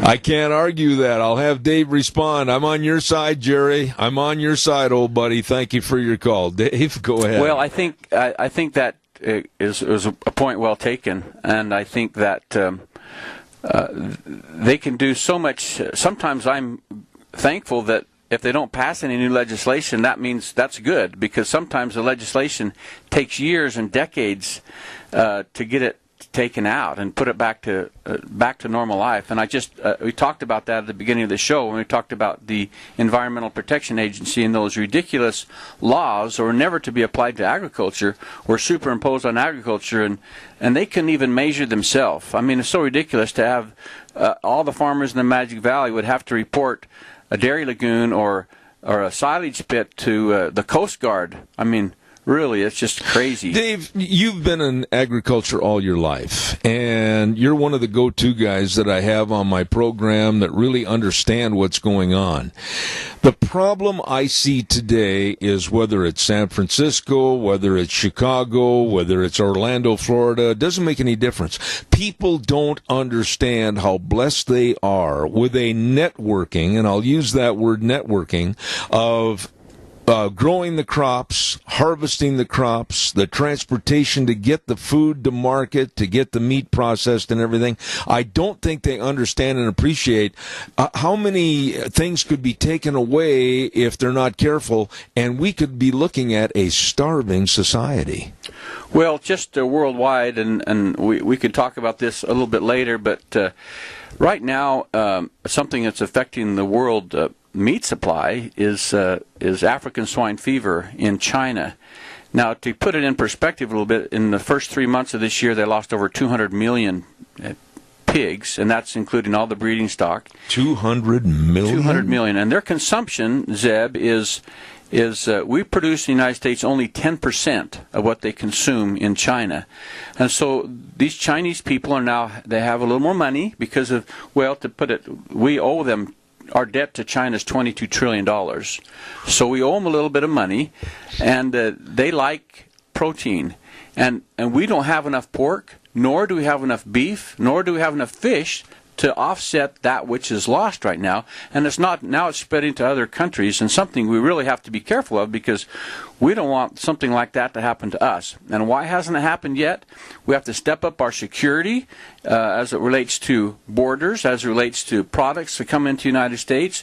Even on my farm, I've had to add additional level of security so that I don't buy that disease coming in from something that How comes is it from China. transmitted, by the way? It's transmitted by any product can transmit the disease. Typically, it's transferred from pigs or manure, but we buy now because all of our supplement industry is forced out of the United States, and our country's trying to get that back. But a lot of our vitamins and minerals and amino acids are now produced in China and shipped here. It could easily come in any of those commodities back to this country, and then we would be. And they've tried to recover, they've tried to restock some of the farms, and haven't been successful in doing so. So that's just an example of what could happen and why it's so important that we do the job that we're doing now. But I would say we have a wholesome. American agriculture is unequal to anywhere in the world. That's right. You know, let me ask you, though, and go a little step further on this. Whether it's animal-based agriculture, row crop agriculture, whatever, from farm to the grocery store and then to the consumer, these green energy people have no concept of that networking and how it would work. And I just don't understand why the American public isn't stopping and asking more questions of these people, whether it's Bernie Sanders, Kamala Harris, or anyone. Well, wait a minute. What about agriculture? How would this be affected by green energy? And I'll bet you 99% of them would say, They don't know, and they don't have to know, because they're on this set of false ideas and false dreams, and they don't have to know. They think that all the food comes from the grocery store or a restaurant. Those people, most of them have never cooked or have a kitchen. They make it in New York. True. Most of the condominiums don't have a kitchen. They have a microwave and That's a fridge, true. and they don't have anything else. So we have to kind of understand that those folks, they just think it comes from the grocery store, and they don't really worry too much about that. And it's been how many years ago that oh, now I forget his name, the Nobel Prize winner that was the presidential candidate. Oh, your friend, you know. Yeah, my friend. Why all of a sudden he told the kids in FFA that they should get out of that business. Al Gore. Al Gore. Worthless Al Gore. And he said they should get out of business, going to buy everything from China. Yeah. And somewhere else in the world. And the problem is they can't even feed their own people, and yet they're so misled and so misguided. And somehow we're not doing the job that needs to be done with regard to promoting agriculture. I've only got a minute left in this segment, Dave, so just answer this. What can we do, though? I mean, are we on a slope that the toboggan's going to run into a barbed wire fence at the bottom of the hill, or can we turn this thing around? Quickly, I've got a minute. Well, I think part of it has to do with we need to promote who we are, because it's the livelihoods of most of America. When things get tough, typically agriculture can save a country. If you starve to death, then you're not very good. Your shoulders aren't very good or anything else. I would suggest that, well, just for example, the last report I got for research, and we think we've kind of understood all there is about agriculture research. We've never scratched the surface. I can tell you today that China, because they have hungry people, they spend 3.5 times more than the United States does on all agriculture research. Are we thinking that we're all covered, or is the private sector going to do that? I don't know. So even the little things like our facilities in Kimberly, like the University of Idaho, like the ARS facility, they're staples. The spot in Kimberly is the only place that does irrigation research. Really? Yeah. Really? Yeah, only place in the United States that does irrigation research. Oh my, we got to get back with more. This is a very interesting man with the answers that we need to hear about agriculture and what's going on in America. Dave Roper will be back with more with Dave right after this break. And now back to Zeb at the Ranch on AM 1230 KBAR. To reach Zeb, call 436-2244 or toll free 1-866-927-4587. And now, here is Zeb. Don't forget our friends, Ramsey Heating and Electric teamed up with Lennox and their home comfort systems, offering you up to $1,700 in rebates on a new system. Better check it out. Call Ramsey Heating and Electric today at 678-0459. Terms and conditions apply. See the dealer for details. Ramsey Heating and Electric and Lennox. We're on the air with a dear friend of mine, Dave Roper from Kimberly, farmer all of his life, agricultural expert. Dave, I've got a question for you. What about the attitude of those on the liberal left today, whether it's Bernie Sanders or whether it's Biden or whether it's the likes of the bartender, Alexandria Ocasio-Cortez, and the diminishment of the value of living in rural America? It seems to me, tell me if I'm wrong, that these people want to take everybody off the landscape and pick them up, pluck them out of their situations, and put them into communal living. Am I wrong? No, you're not. You're not wrong at all. And again, those types of things have a awful tendency of repeating themselves, and I find it hard that people don't remember. Our memories must be really short. I know mine is getting that way, but I spent 2 years in Detroit, Michigan, and I can tell you the projects is what they call them. They were a bad thing to start with, and they still have not fully recovered. That the only time Detroit still in bankruptcy, because it's just not sustainable. As you think about that, that's well, it's easy for you to do some research. Okay, where are the Democrat strongholds in America? There Zeb? you go. Big Where are cities. The big cities. And what's the economic livelihood of those people? Zero. Are there any wealth at all? No. And do they all get minimum wage jobs? Sure. Do they get free health care? Sure. It's driving socialism. If you want to see what socialism looks like, go to San Francisco, go to Detroit, go to Chicago, and voila, there you have it. Does it take someone from rural Idaho to identify that? I mean, I think there's a lot smarter people out there than us. But no Dave, do you see the coercion? Do you see the coercion and the arm twisting behind the scenes of these evil left people that are working on an agenda to take the rural lifestyle and rural living away from America? Absolutely. If they take your half of your retirement and you can't sustain yourself, you can't even pay the light bill here, then you're going to have to move to town. That's right. And you're going to have to live in a subsidized government house. That's right. And so what they're doing is they're going to take anybody that creates wealth, they're going to take it away from you and give it to somebody who doesn't have it. Would you agree that would promote their agenda? Absolutely. And this next election in 2020, I'm scared. I am. I've got fear over what might happen if Donald Trump doesn't win this next election for another 4-year term. Any one of the 24 that jump out of the clown car or the Democratic nominees scare me to death. It's a scary thing, and we laugh about that. But I would hope that your listeners who are kind of chuckling about that now, I want you to reflect back. And if you've ever been sick to your stomach, I probably shouldn't say this on the air, but can you remember when Obama won the election? Yeah. How did you feel that day? Sick to my stomach. I was nauseous. And you know what? I had to that was probably the hardest day for me to pick myself up by the bootstrap and look to a future that I didn't know, only that I kind of looked inward. And I said to myself, how can this happen to America? And what can I do in my community to continue to distill those values that at least this part of Idaho can continue can move forward. What about President Trump? I personally think this man has been slammed from the get-go. He's had some very successful operations to change things. Just recently, this morning, as a matter of fact, I noted that he did get a lot more money from NATO that no other president has got, $100 million more. What about some of his better points? Would you like to comment on that? Yeah, I would. And, you know, I have to say the positive things about him with a caveat that you know, some of his style isn't what I would say would be my style, and that's, I guess, the most politically correct way I can say that. However, it has proven to be effective. Now, the first thing with regard to his style, and I didn't know this, and I've since learned that he's probably smarter than me. The first thing is, remember in 1969, we got all of our media was from the news. We get the news, and that would be great.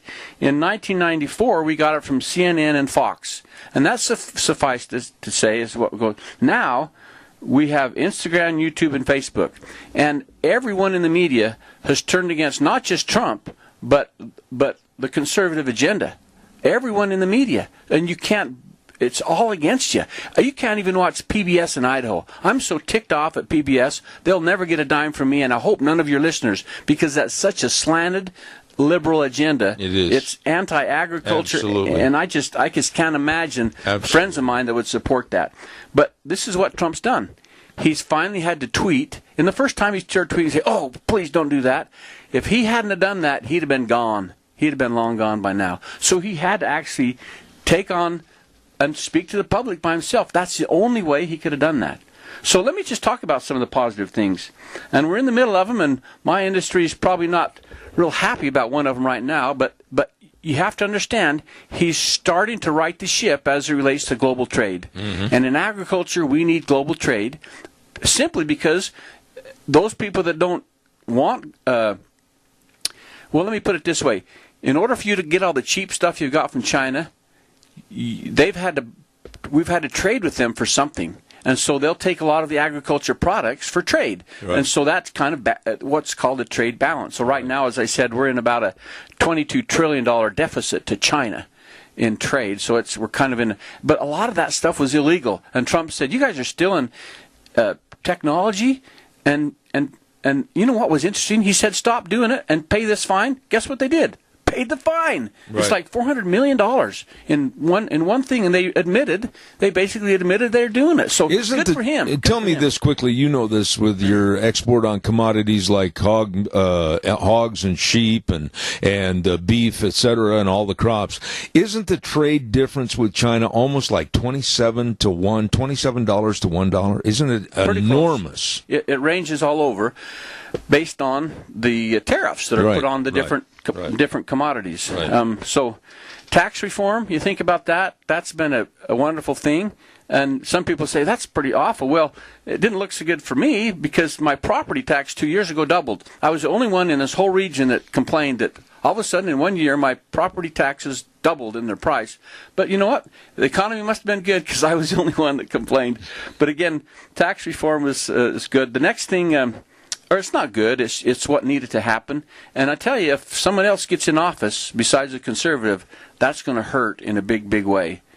So the other thing I want to have your listeners understand is I believe that this is Trump's agenda, and sometimes you've listened to the media so much that you don't think that that's what he said. But what he wants of his main goal is controlled immigration. I agree. Controlled immigration. He doesn't say stop immigration. That's right. It's controlled immigration, and that's all he wants to do is control it. And I think he's doing a good job. The wall isn't going to control all of it. What it means is it's going to stop illegal, but we want to still have immigration. We want workers to come to this valley and work, and they contribute to our society and do a good job. The ones that come in illegally, they're the ones that we're concerned about.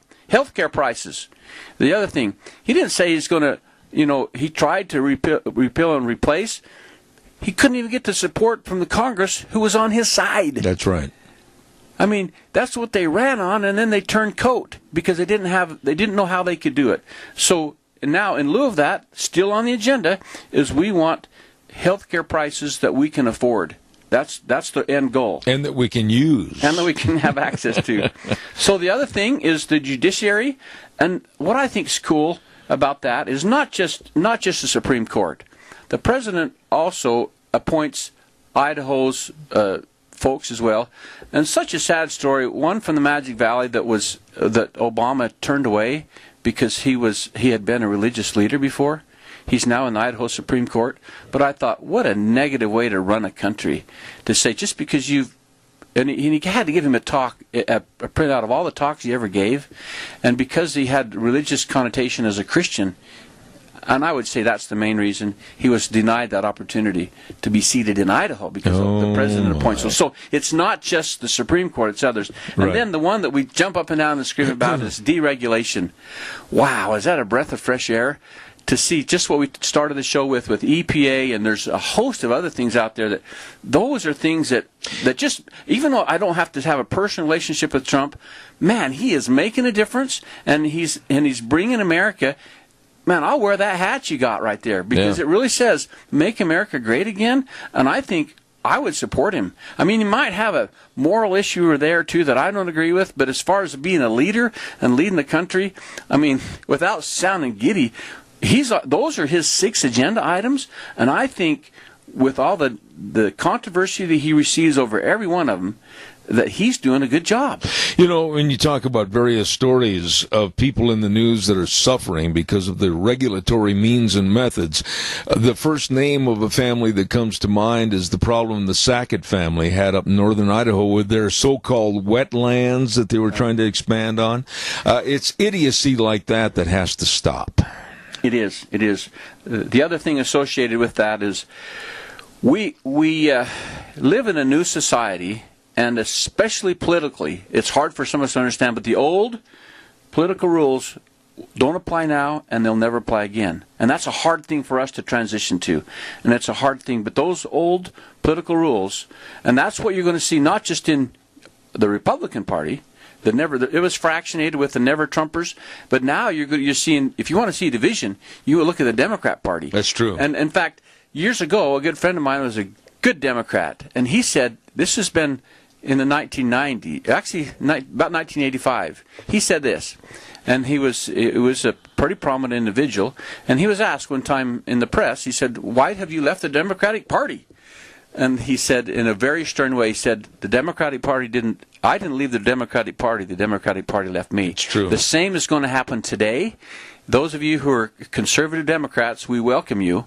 But the agenda is, pretty soon, the Democratic Party is going to be now the Socialist Party of the United States. And if you look in history, there isn't much difference. Absolutely. There isn't much difference at all. Dave Roper, very, very educated and well-informed individual regarding anything and all things regarding agriculture. I want to come back after the weather, and I want to talk to you quickly about organizations that are out in very insidious ways like PETA, Humane Society of the United States, and others. I know they've affected your business. They've also affected mine. I want to talk about that right after the break. Right now, ladies and gentlemen, our weather forecast is brought to you by Don Scarrow and his entire great crew crew at Scarrows Meats, 331 North Road, Jerome. Delicious meats. Go to their website, scarrowsmeats.com, or give them a call before you stop over at 324-7657. All the delicious meats for maybe your graduation ceremonies, your family reunions, company picnics, all of this and more, and great barbecuing on the Sunday weekend. Don't forget to give them a call, 324-7657, Scarrows Meats in Jerome. And right now, here's Gina with the weather. It's going to be another beautiful day here in the valley, and here's what we're expecting. Sunny skies with a high of 81, winds out of the west at about 7 miles an hour. For tonight, mostly clear with a low of 57. Winds are going to be light and variable, becoming out of the southeast at about 6 miles an hour. For tomorrow, we do have a slight chance of some afternoon rain showers or thunderstorms.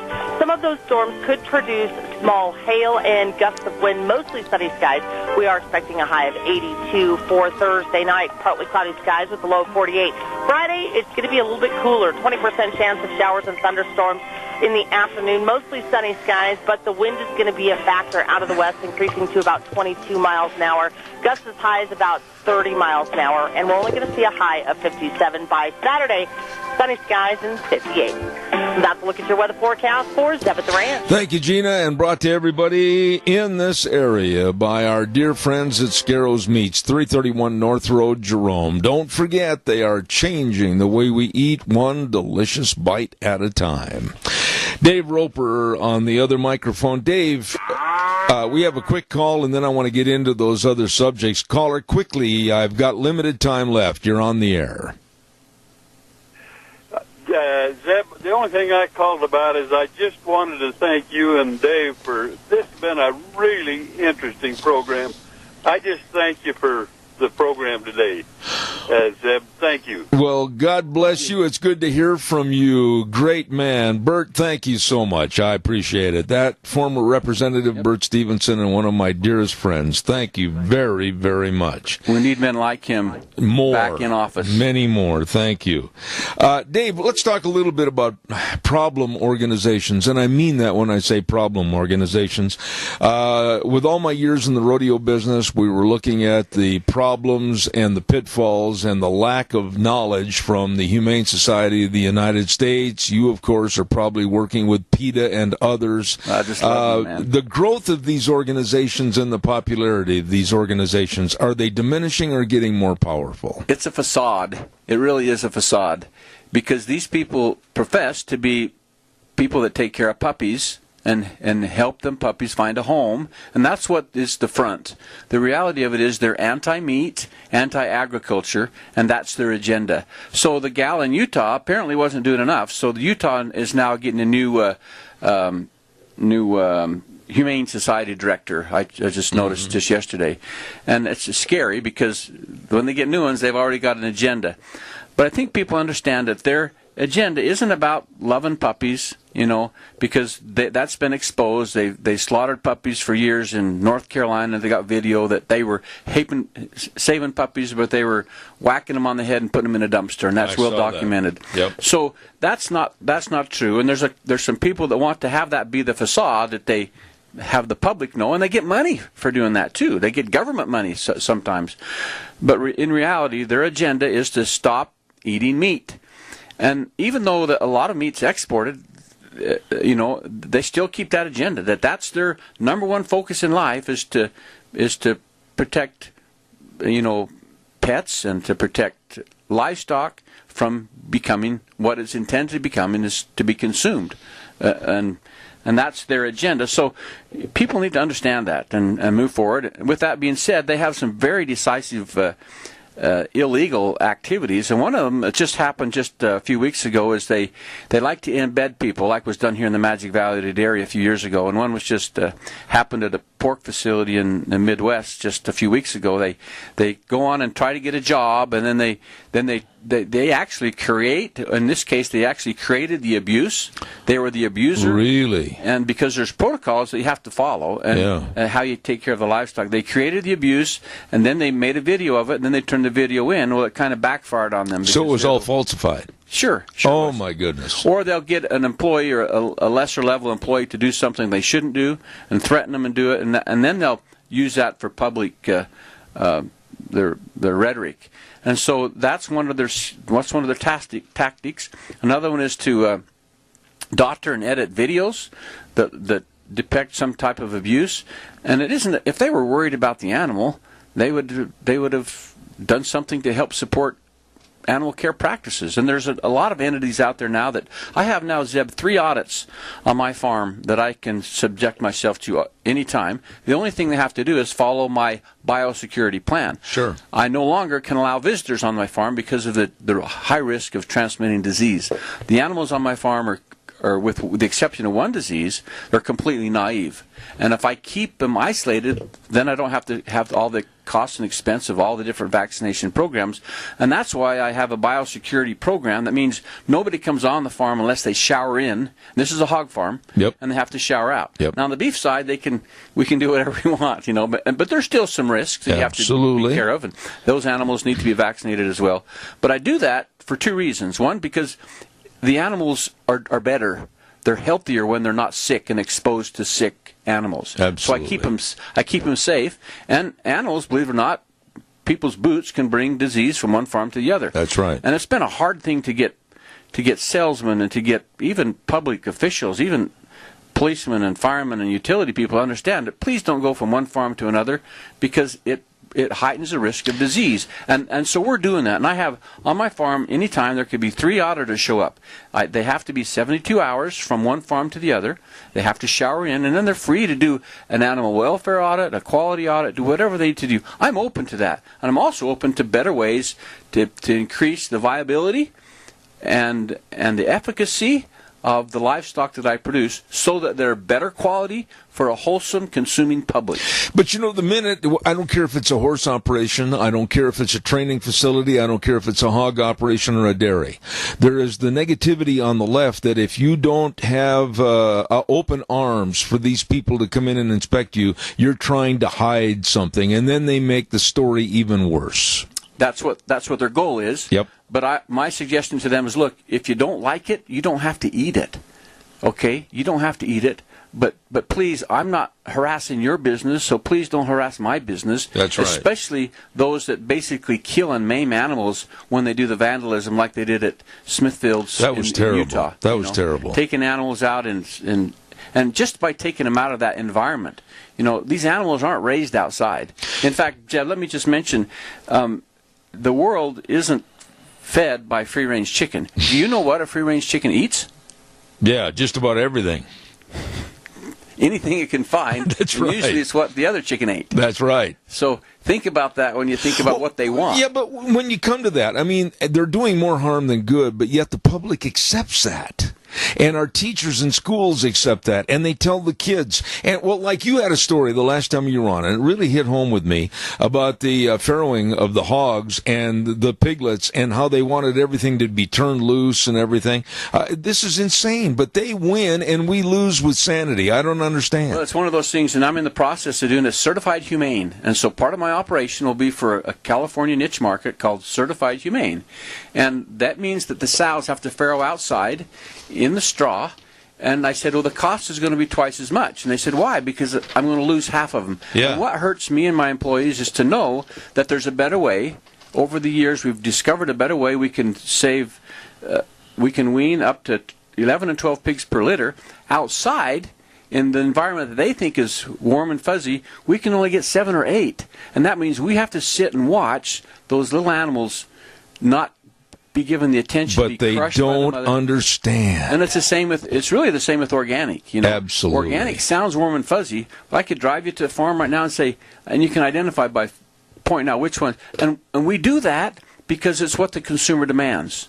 And we'll supply it, but you know what? It's not going to come at the same price as general commodities because it costs us so much more to do that product. And I can tell you, it isn't a better product. It's not more wholesome. In fact, quite often it's not. But that's what they want. And the consumer, Zeb, whether we want to or not, we have to realize the consumer is always right. And so my goal is to give the consumer what they want, when they want, and how they want it. And I can stay in business. There you go. Even though ethically, sometimes those practices are not the best way. Not for me, not for the animal as well. Dave Roper, I wished we had more time. I really do. I enjoy having you on the program. I hope you'll come back soon. Before we say goodbye this morning, I want to remind everybody about our friends, our major sponsor, and that's, of course, your Magic Valley Les Schwab Tire Centers, with all the tires you need for your pickups, cars, SUVs, horse trailers, boat trailers, whatever, and enjoy safe driving on the best of tires, many of which are on sale right now at all 7 locations. I urge you to stop in and see them today, along with the best in brake service, front-end alignment, shocks and struts, batteries. But I'll go back to that 7-letter word, service. They are the best at taking care of you. Stop in today and see Lane and Rupert, Dave on Blue Lakes and Twin, Mike and Buell, Mike and Jerome, the Twist family in Paul, Daniel on Poline in Twin Falls, and Trent on Overland in Burley. The best. That's not brag, that's a fact. Your Magic Valley Les Schwab Tire Centers. Dave, I'm out of time. Please come back soon. You bet. All right. Dave Roper, thank you very much. Tomorrow, Sharon's going to do the program. I've got some doctor appointments, and so she's going to come in and do the show, and we'll be back on Monday of next week. We urge you to have a very, very nice weekend, and we always end the program by saying the way things were are the way things ought to be, and the world needs more cowboys. Wheels, you take care of yourself. Be nice to Sharon tomorrow morning, and we'll be back next Monday at 8:06. Take care.